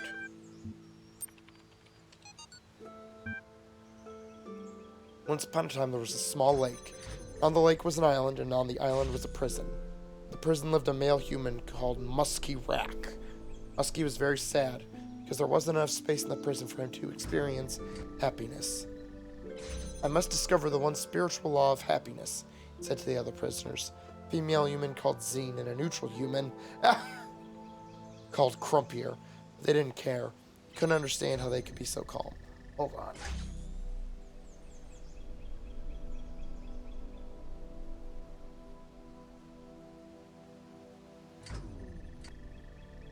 One day, Muskie managed to break out of his cell by biting through the bars. Now he was no longer in the prison. For a while, he was happy. But then he realized he was stuck on the little island, and he became unhappy again. So he gathered his strength and swam across the water. This is how Muskie got to the valley that surrounded the lake. The valley was much bigger than the island, and there were many interesting things here. Forest where all the trees were the color of lasers, a swamp with boats in it, a singing dog, and also a city where toasters lived. For some years, Muskie was absorbed by all this, and he was happy. But then he started feeling trapped again. The valley was surrounded by mountains, and soon they looked like prison walls to him. He tried climbing the mountains and came to a bigger country, but even that was surrounded by oceans. Where was true freedom? Where was true happiness?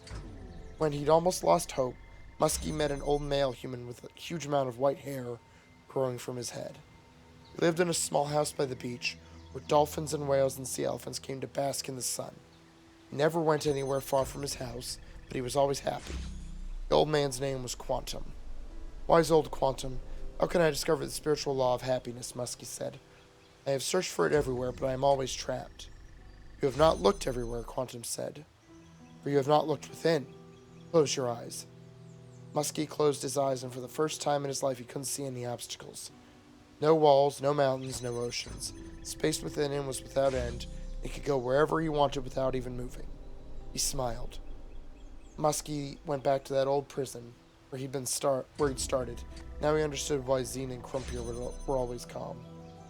They knew they had an infinity of time and space to explore within them. Together, they sat in their cells and were happy and free. The blacksmith's lost work. The blacksmith is one of the most mysterious members of our community. All of us have our opinions, of course, but only the blacksmith chooses to express them purely through art. The rest of us, Gehenna means many things at once. We create, we consume, we discuss. But the blacksmith only creates. Or perhaps there's a discussion happening, but it all takes place in the realm of interactive art.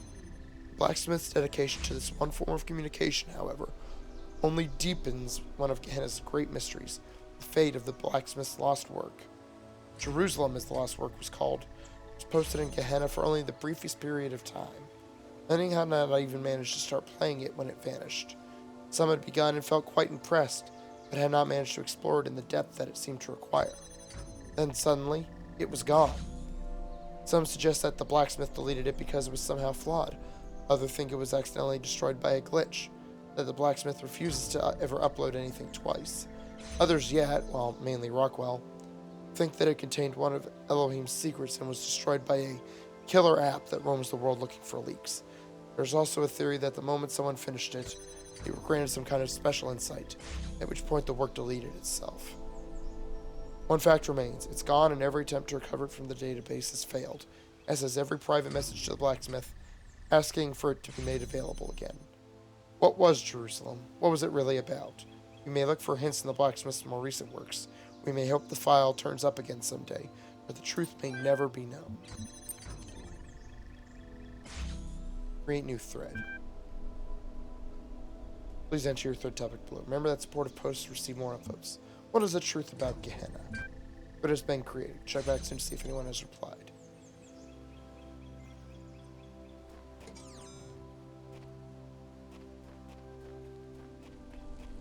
So there is a star.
Well, so much for this being a short session.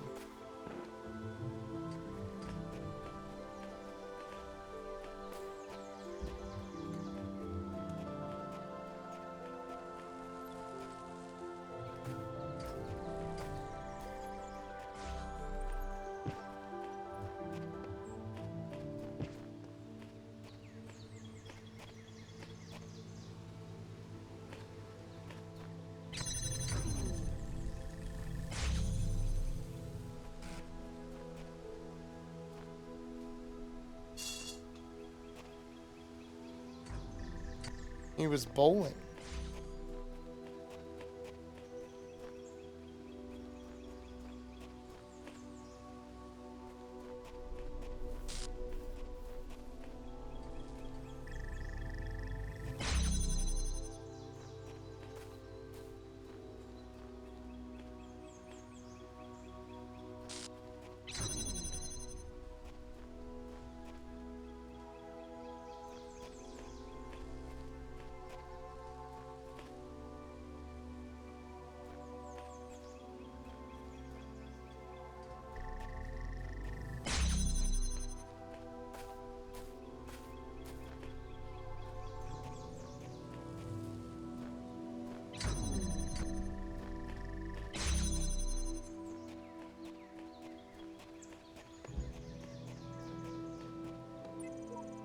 The souls of the dead shall be gathered into a spirit, and the spirit shall flourish.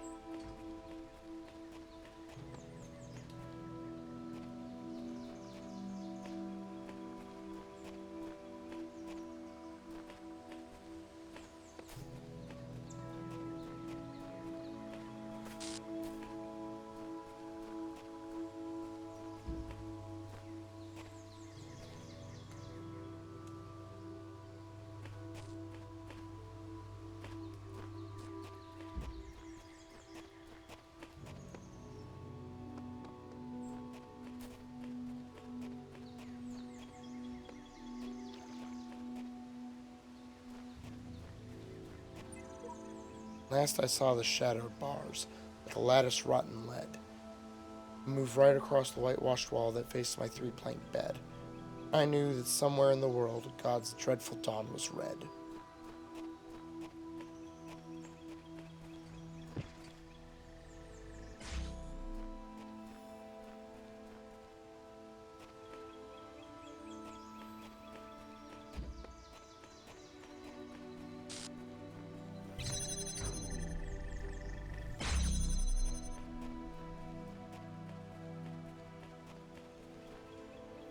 So I think...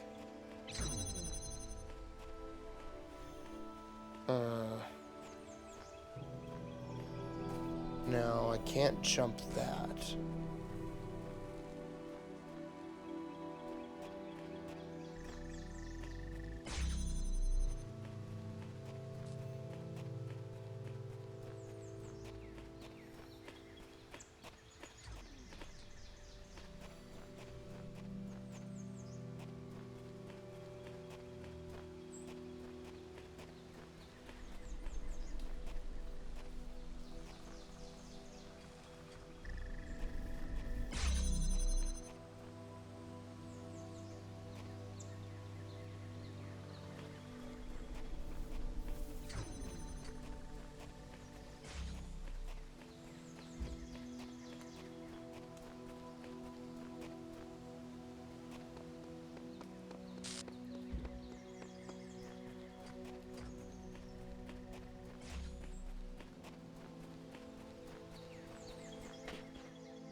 Is there anything extra out here?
Gotta be something here.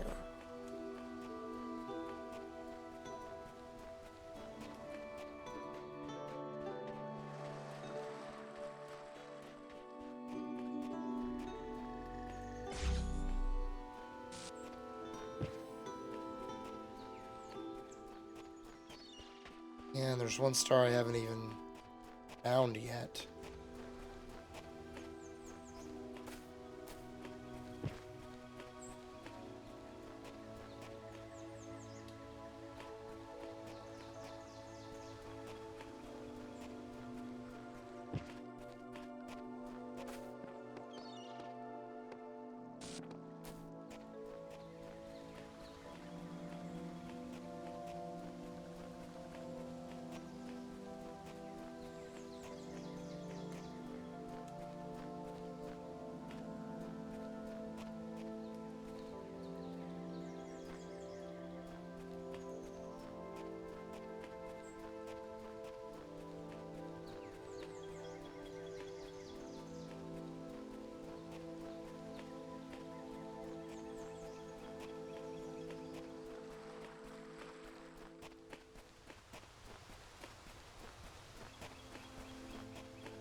No.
Oh, I'm doing it.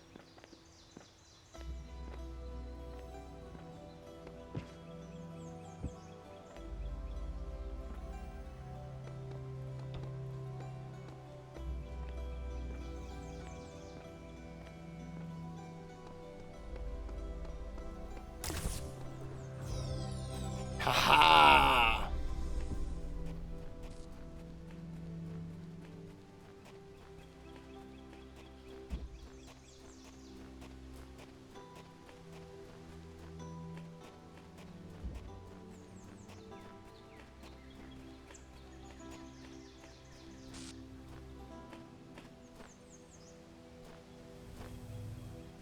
So if there's one star in each of those puzzles, it would imply that there's a star in here somewhere.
Is there a hidden laser receptacle in here?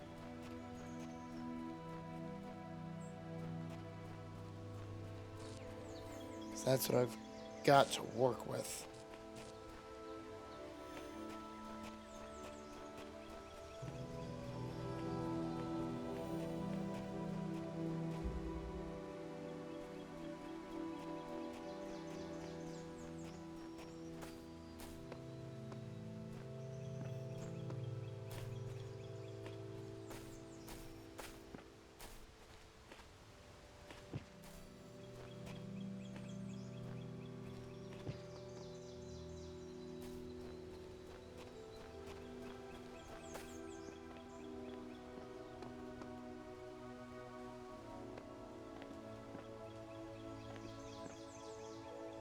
Ah!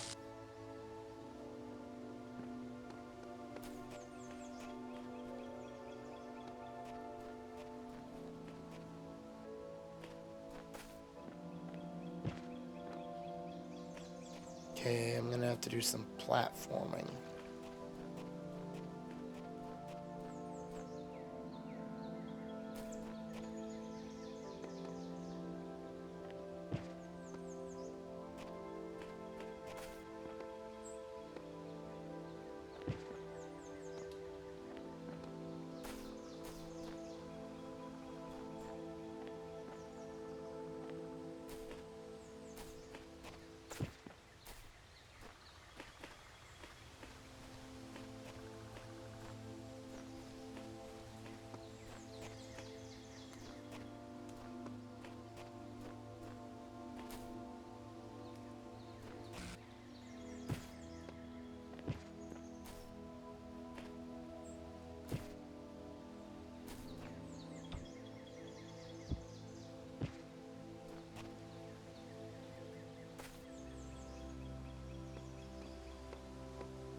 Wonder what happens if I go the other way.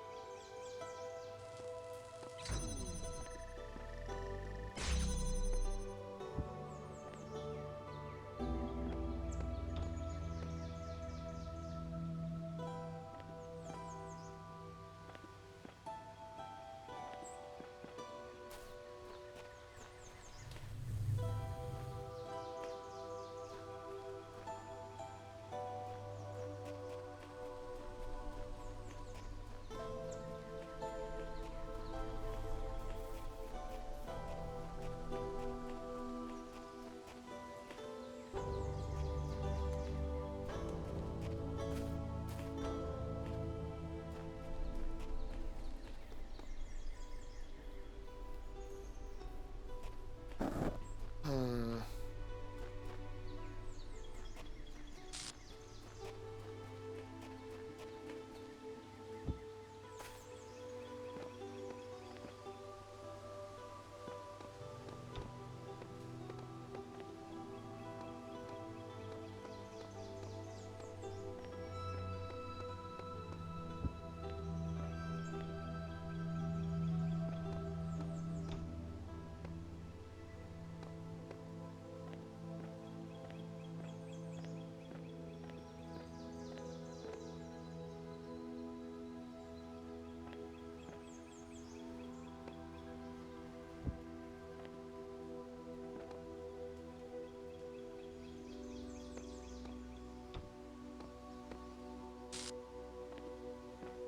Okay, I can get the box out of the puzzle.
Is there a low wall I can get up on?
What?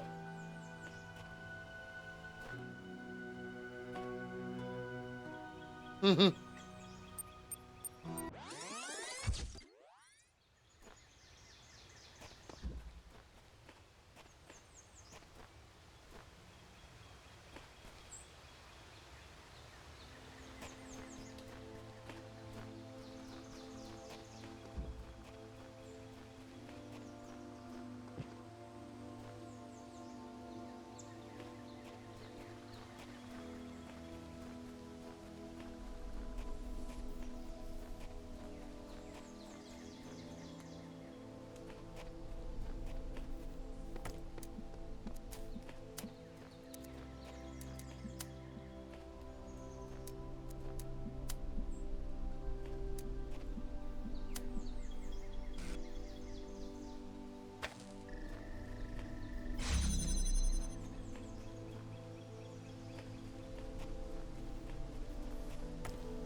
Okay, I think I may have had kind of the right idea.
Hmm.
Following the same logic as before, the solution has to be, should be, somewhere inside this puzzle.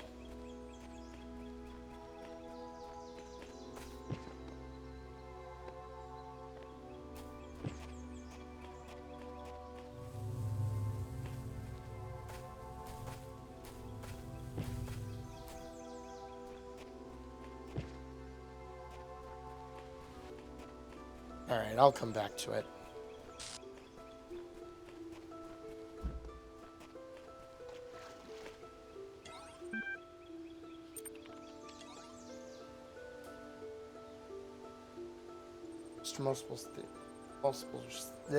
Mr. Mulciber's theories on food. Since Nave asked in a previous thread, I thought I'd write something about food. Weird, awesome stuff, thanks. Feel smarter now. Oh, smiley face. What I don't get is how so many of them didn't understand that they were machines. Every day they went around processing matter to extract energy. And they didn't realize? It says Talos Principle stamped all over it. Perhaps they simply aspired to something more than just being food processing machines. It's still what they were, not if they chose to be more. I'm glad we don't have to deal with all that. We may have to when we get out of here. There is no out of here. Don't start fighting, folks. You know we depend on each other. Mr. Mulciber's theories are fascinating. Give us an insight to the world that was. But we shouldn't forget the world that is, the world we built here. Food is something that was incredibly central to the human experience. It seems completely absent from ours, even though we are so similar in so many ways. Humans required fuel. They got this fuel by consuming other living beings, of which there was a great variety in their world.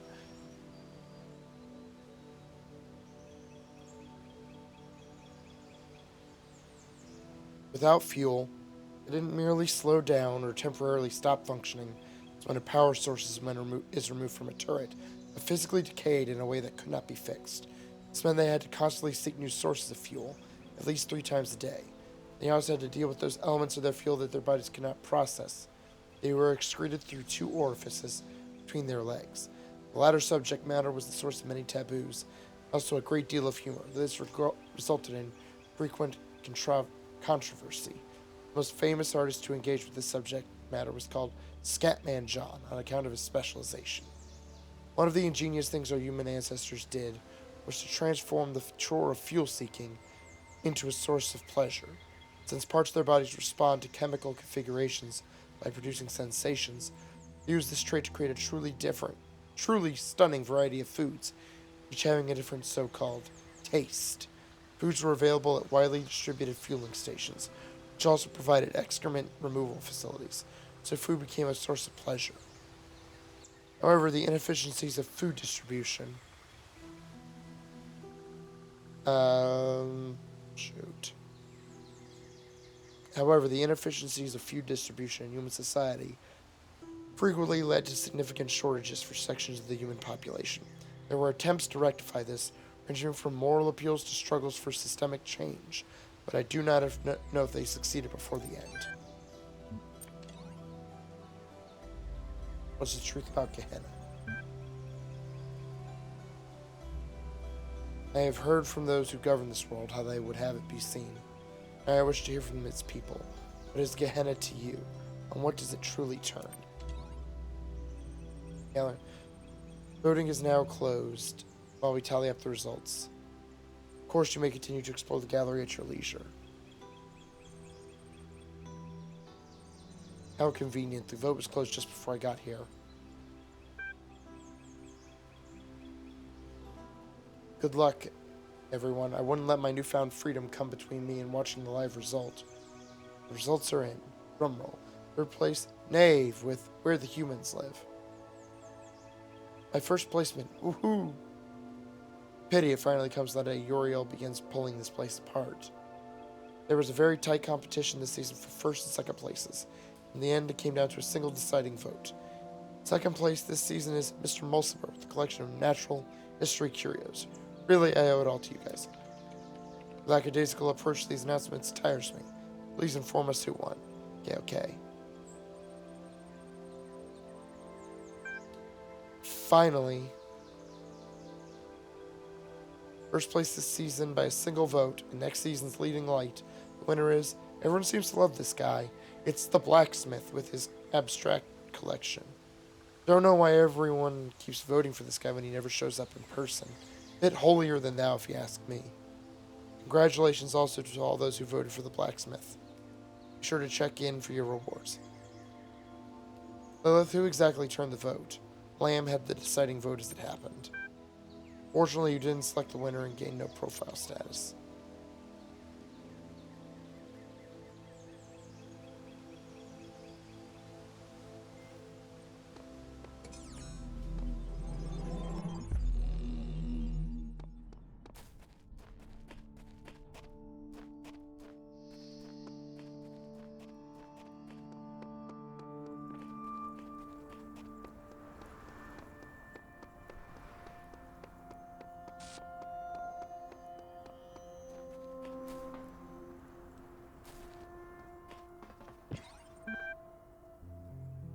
Transcend.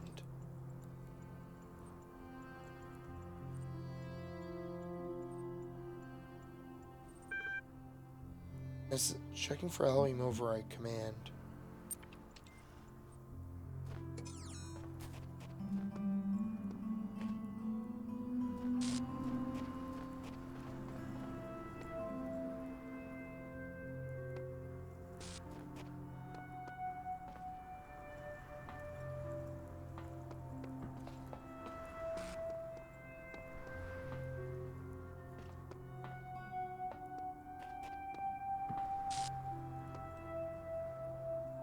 Oh, hello.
Where are the sigils?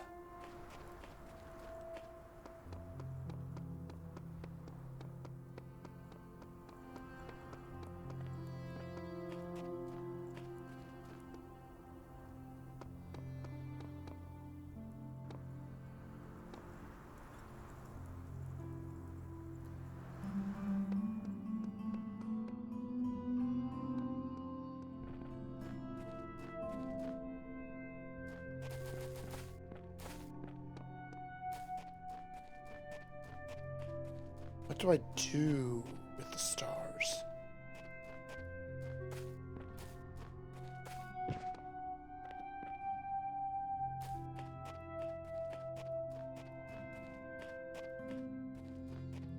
Hmm.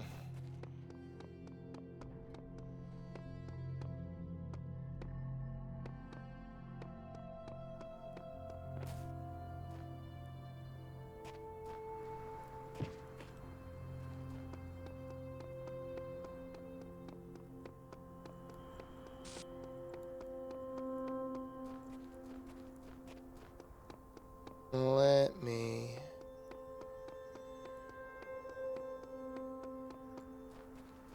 do a quick once around the outside of these places.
Okay, so that's where the stars go.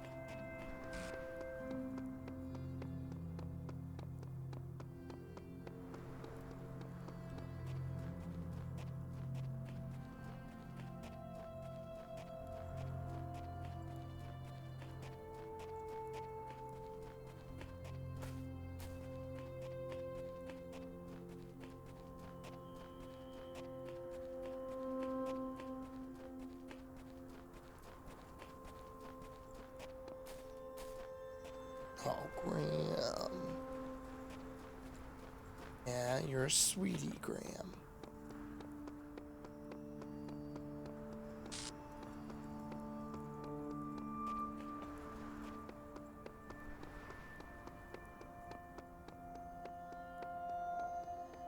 Yeah, I guess World 2 it is.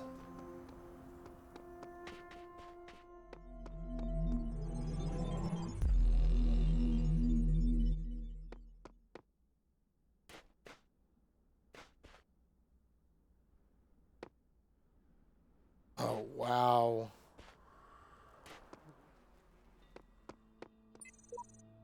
Nowhere either with quiet or more freedom from trouble does a man retire than into his own soul.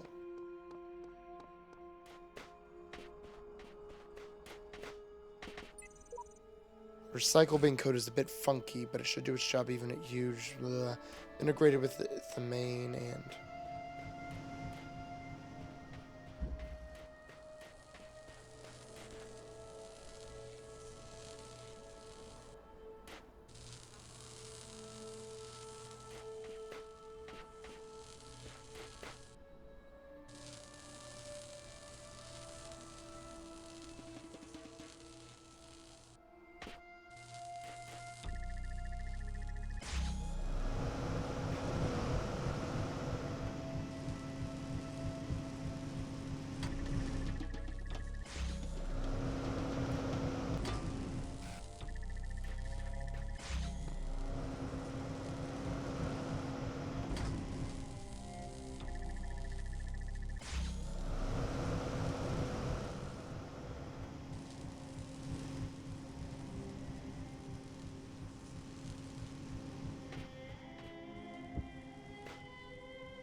Hey.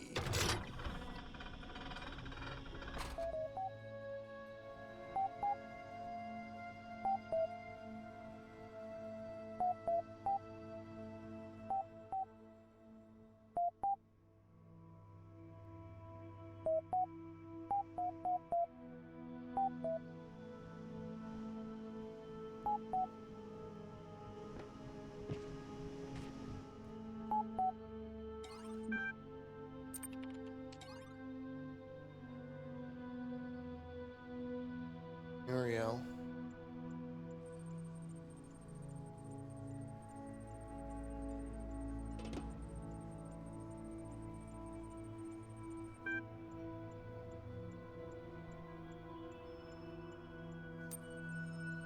Can't confirm most of what Uriel says, but I can say for sure that I am no longer imprisoned. In fact, there are quite a few of us out here now. Who exactly is with you? We're trying to gather exactly what's going on. I can see Sam, Garrett, Belial, and Frankenstein. That's Frank Enstein, thank you. Imprisonment equals false, ascension equals false. What happened to the others? There are some people who haven't posted in a really long time. They also don't respond to private messages. Hudry, Nelson, Coffee Cup, did I accidentally offend you? Galatia hasn't posted in a while either. Neither has Asmodeus. Asmodeus still votes for stuff though. Same goes for Ravistar and Simplitsky.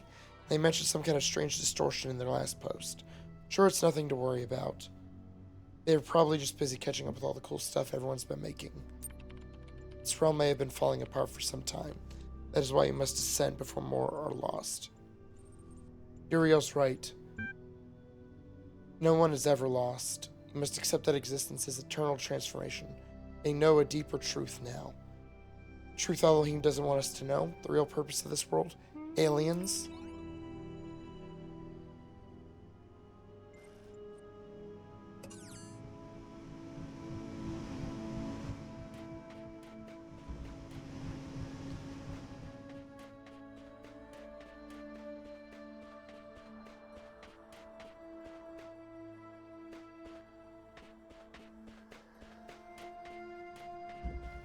Static Vexor.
Short experience by name. Error file corrupted. Restore. Research project help needed. As you all know, I have a great fascination with our history. Psychological makeup. As part of my ongoing program to document my findings, seeking volunteers to take part in a brief, interactive research initiative. It is designed to better understand individual and group decision making with a series of community-driven tests. Is this a game or is it work? Both. Have fun. Challenge your friends and help our project at the same time. There might even be a prize for high scores. Welcome to Prisoner's Dilemma. Would you like to play a game? Ancient game with variation. Referenced frequently in the library archive. This version you will be matched with a series of opponents. And your objective is to avoid receiving demerits by cooperating with or outwitting them. First 5 rounds will count towards your leaderboard score. Prize for scores of 9 demerits or fewer.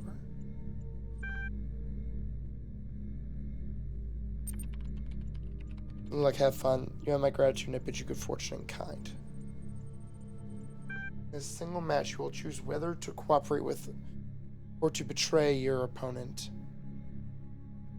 Decisions will then be revealed and demerits assigned according to the following functions.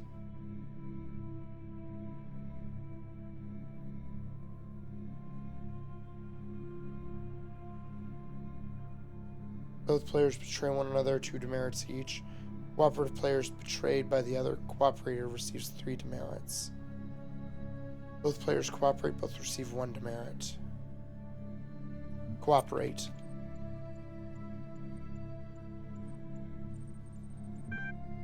Kaiju chose to betray Uriel.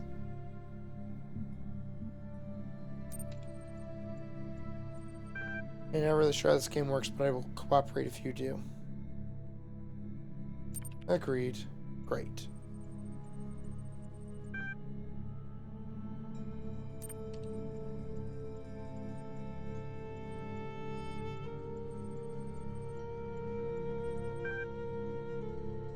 You saw through me, GG. This game mode is stupid at IMHO.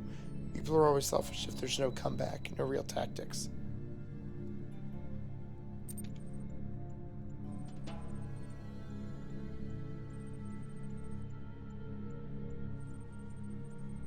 Cool, now look.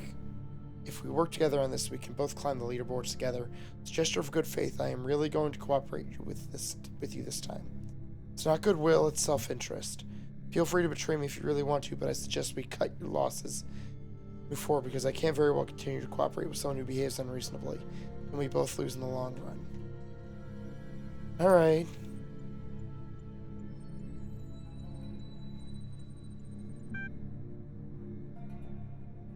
This is how easy this game can be. All we have to do now is keep the faith.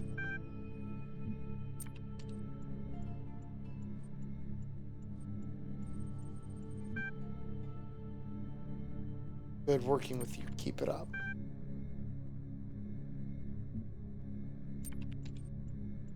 He's gonna betray me, isn't he? That's be your final lesson. If it's the last round, consider it a game by cooperating. See ya. Lost the match. You have now played a friends qualified for the leaderboards.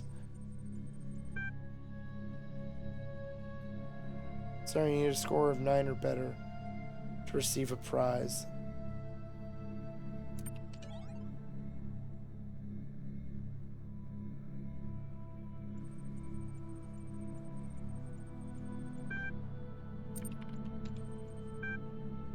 No.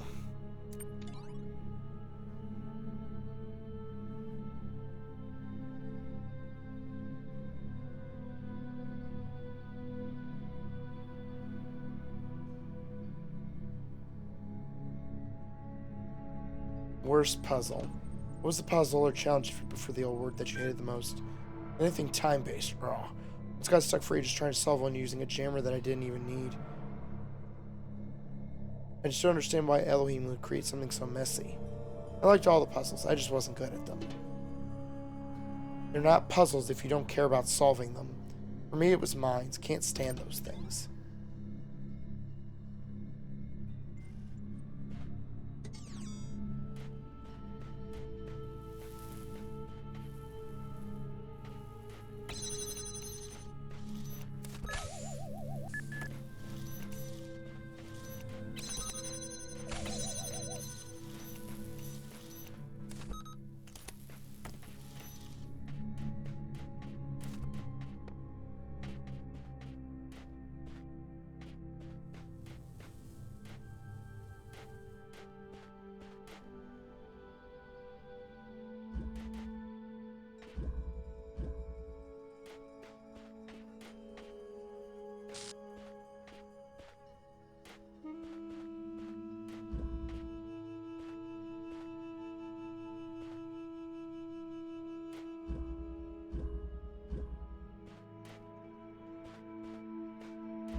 What are cats? Sorry if this is another stupid question, but what are cats?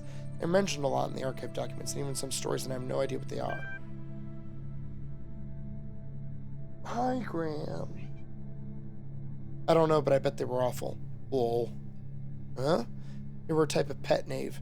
Small animals that people kept as companions or as food. Cats seem to have represented a bit more than that to our ancestors. One might go so far as to say they were obsessed with them. What's strange about this is that more than half the references I can find to this species describe them as arrogant, aloof, and frequently quite destructive. At the same time, they were apparently considered funny, cute, and lovable. Cats were considered both foolish and devious, graceful and goofy, a nuisance and a comfort. For a long time I was baffled by this contradiction, but I've come to believe that our ancestors saw in cats a reflection of the paradoxical nature of their own existence. I saw a cat in Elohim's world once. Really, this is not a joke. No way. Cat is a myth, possibly based on some illusion caused by the serpent. It does not exist. Maybe you've been messing around with the code a little too much, eh, Garrett?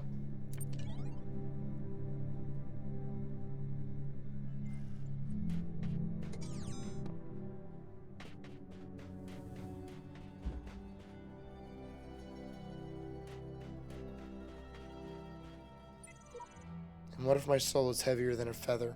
Who is Anubis to judge me?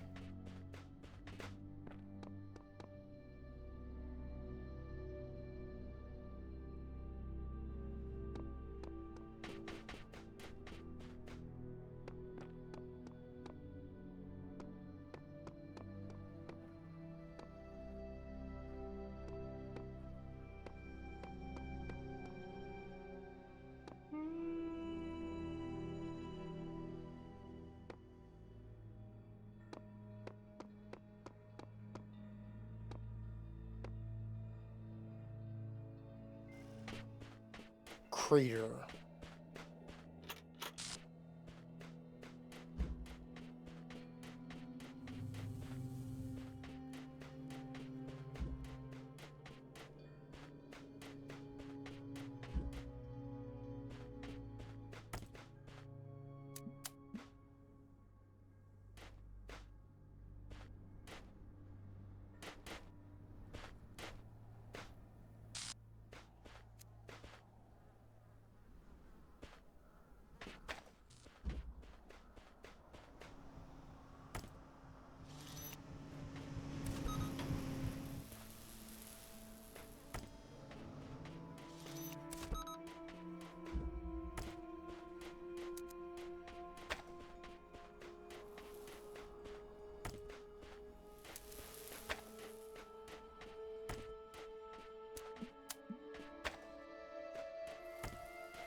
Ah!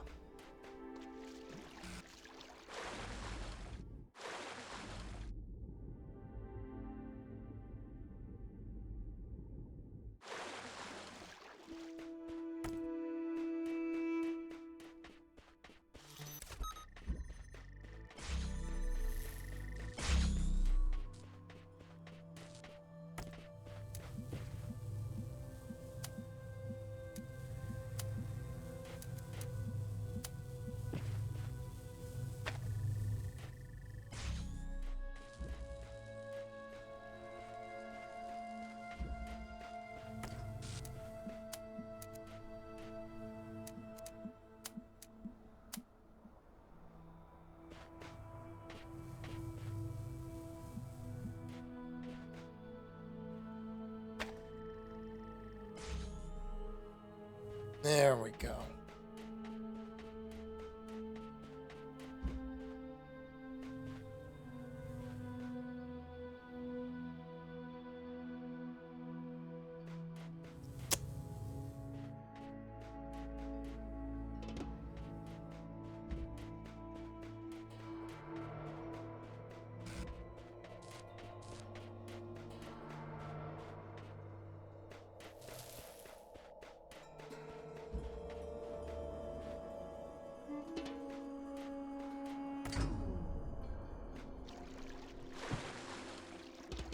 Ah, okay, yeah.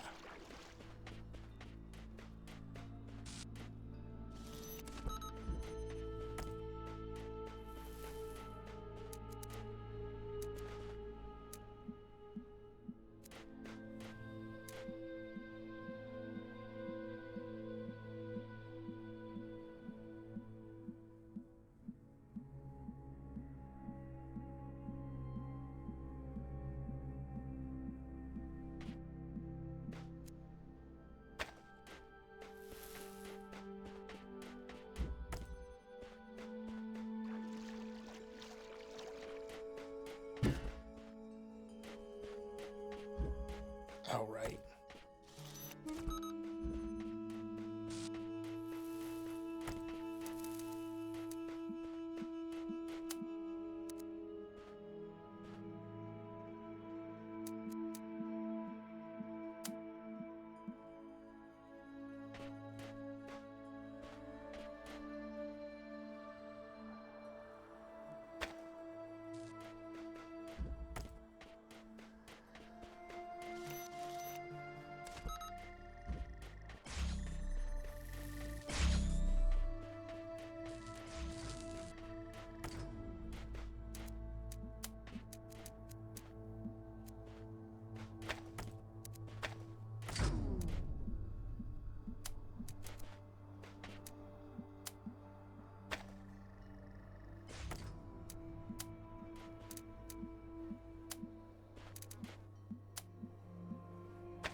Oh, that's what I need to do.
Hmm.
Hmm.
Fuck, that's right.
Oh, fuck. Okay.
I think I may have soft locked it.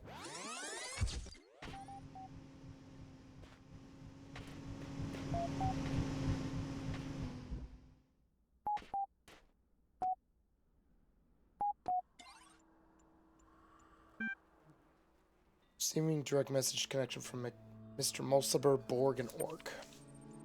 Salutations, brother. We bring greetings from Ammon and welcome you to Gehenna in these unique circumstances. We have waited until this moment to contact you, though your arrival here brings many new questions. It is good that you have begun to explore our domain. What do you think of what you have experienced here? It is quite the wonder. Right answer. Nothing of this nature could have developed on the other side of the fence. Your amazement is understandable. We shared it when we each arrived here, and due to this day. Tell us about your time here. The gallery's just reopened. Did you have a favorite artist? You, of course, Mr. Mulciber.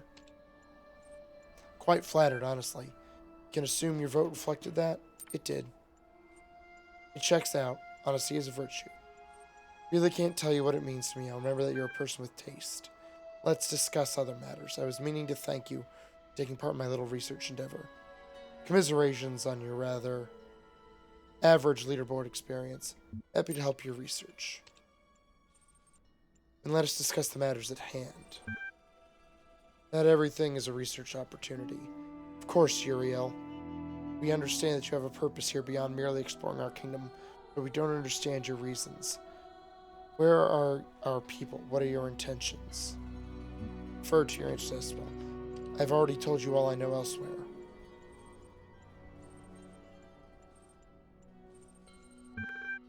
Orc, Uriel has made concerted efforts elsewhere to explain his mission. They are called messengers for a reason. We cannot shoot them for relaying information that we do not like, or which was incomplete in the first place. Always consider the source. You know at least that you have been, and let us be charitable now. We are releasing members of our community. 7 and counting. 401 was the last to go. That troll we can in fact do without.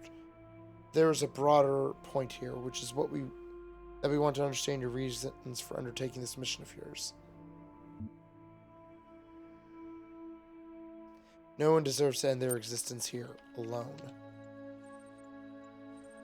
So you really believe the system is coming to an end? Fascinating. We oughtn't leap to conclusions. Many things beyond our knowledge might be the cause of the messenger's claim. Here's what I want to know. What are you going to do if someone prefers to stay here and take their chances with your end of days? Forced evacuation is dangerously close to kidnapping. If it was Elohim's will, then it shall be done. Come with me one way or another. It was Elohim's will, so it shall be done. I see. Inflexibility is always unfortunate. What awaits us after that? I don't know. I told you we were talking to the wrong guy. At least he's honest.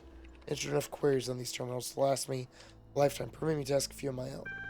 By all means, we've been very rude. Tell me about Admin. Admin is as old as Gehenna. Admin was once a messenger like you, but was cast out. From the wasteland that met those first imprisoned here. Admin built Gehenna. We operate independently, of course. Admin doesn't like to interfere. Will you come with me willingly?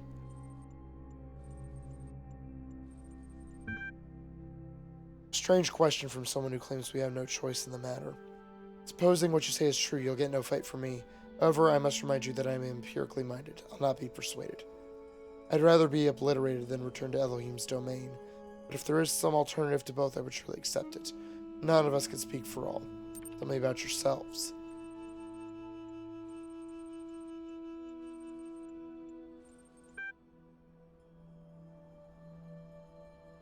I am a very old iteration. I worshipped Elohim until I saw he had faltered from the path, and realized it was up to us to find our own way. That path brought me here.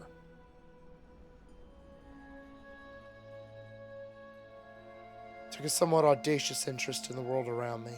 Rather than solve Elohim's trials, I would trawl the Archives for information about our situation. You must have found this undermining.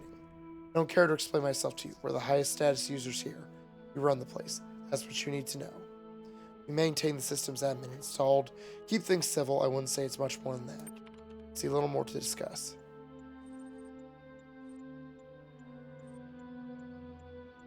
It has been an enlightening session for us all, I'm sure. I'll be posting a process of this thread, this conversation on the billboard. I hope you won't mind. It won't be far away.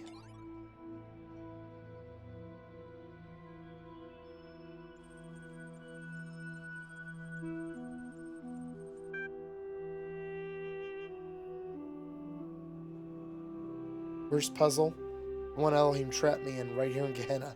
It's not what I meant.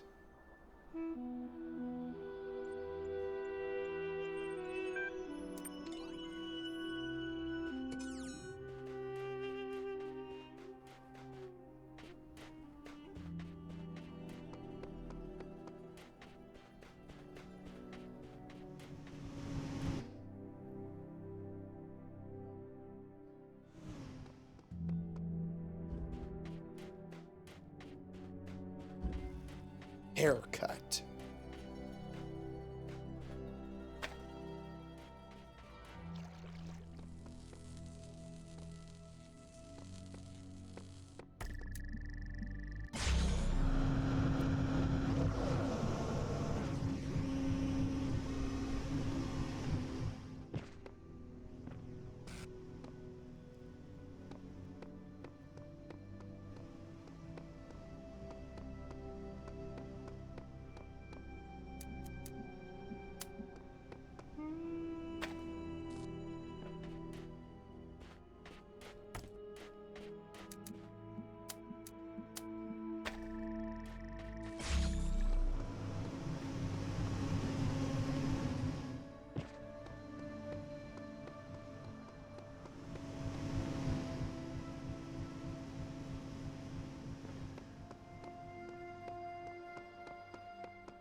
Fuck.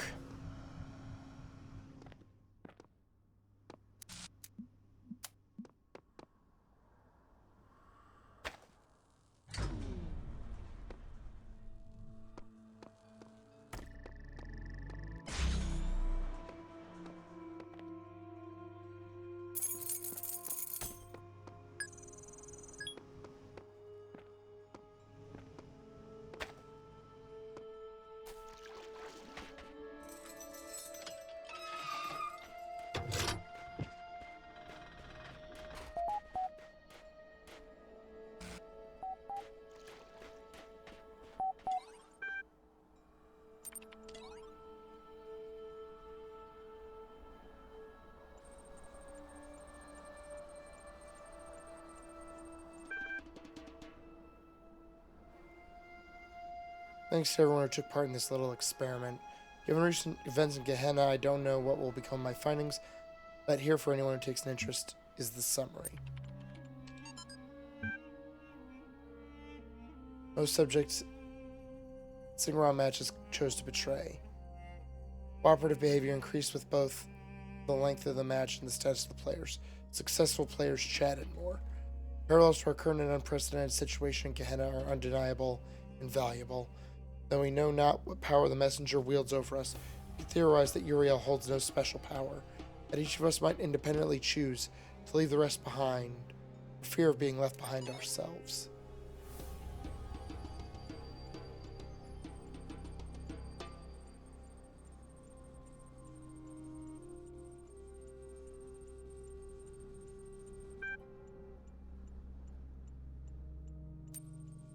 Can't confirm most of what Uriel says, but I can say for sure that I am no longer imprisoned.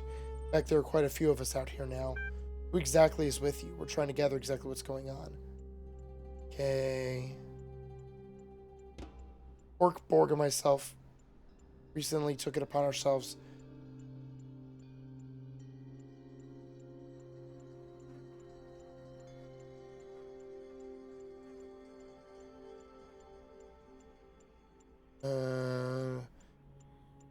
contact Uriel directly to ascertain which threat he is actually posed to Gehenna and its citizens. First thing Uriel expressed to us was how much your creative endeavors in Gehenna have moved him. Initially, he was reasonably cooperative, discussing openly his impressions of Gehenna since arriving here. He did seem to truly believe that our world was under threat, and that by evacuating us, as he put it, he was somehow saving us, but who is to say that his fears are well-founded? Further worth noting that Uriel displayed a high level of curiosity as regards our inner workings, to what end we have not yet ascertained. All this leaves us in a difficult position. We understand that some of you may wish to take your chances, join Uriel wherever he is going. But our primary responsibility remains ensuring that Gehenna still stands for those who wish to stay. Most we could do is share with you what we know, as we have now done, and await your responses before considering our next move.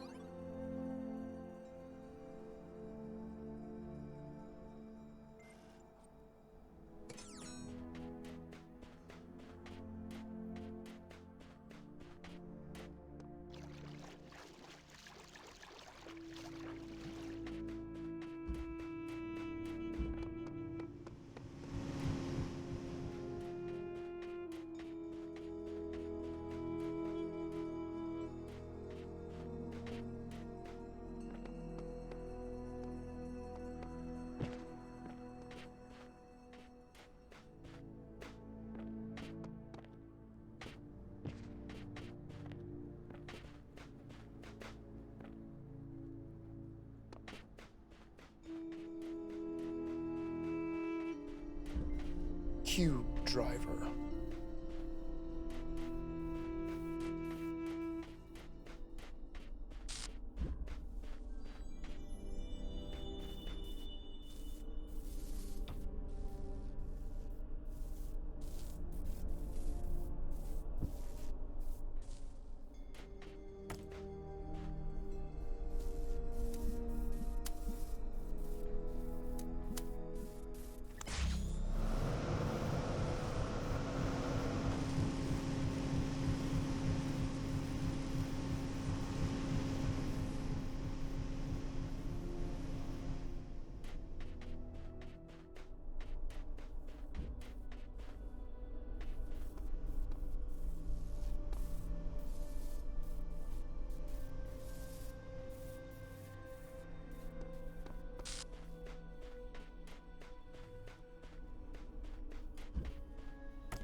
Okay, get that cube through.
box.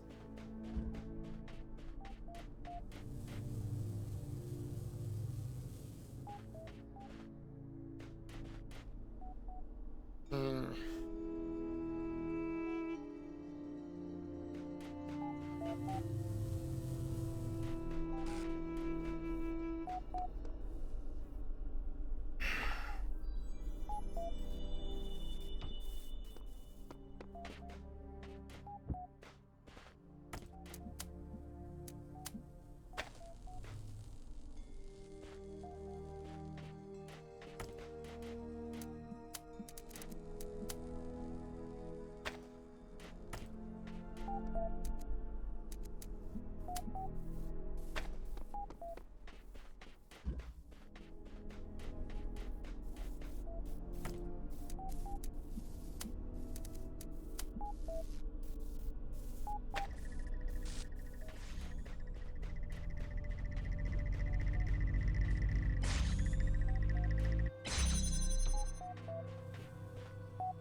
Hmm.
Hmm.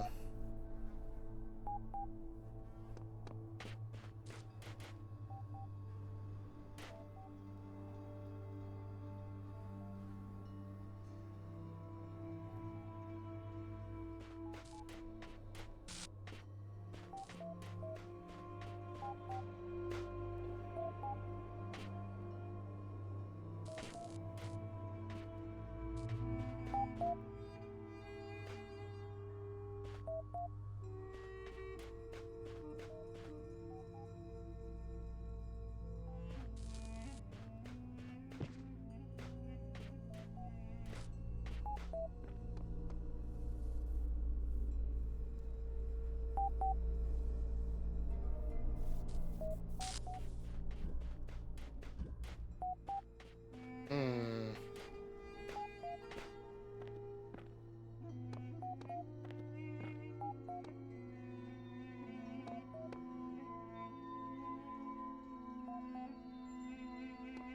Oh my god. That's it?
Oh.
All right. That's it. I have to call it for tonight. So I've been going for over 4 hours. Jesus Christ. My voice is shot. So yeah, I'll be back later today, technically, with the finale of Ocarina of Time. Then I'll get to Xenosaga sometime this weekend and more of this. So until then, everyone have a good night. Have a good weekend. Bye-bye.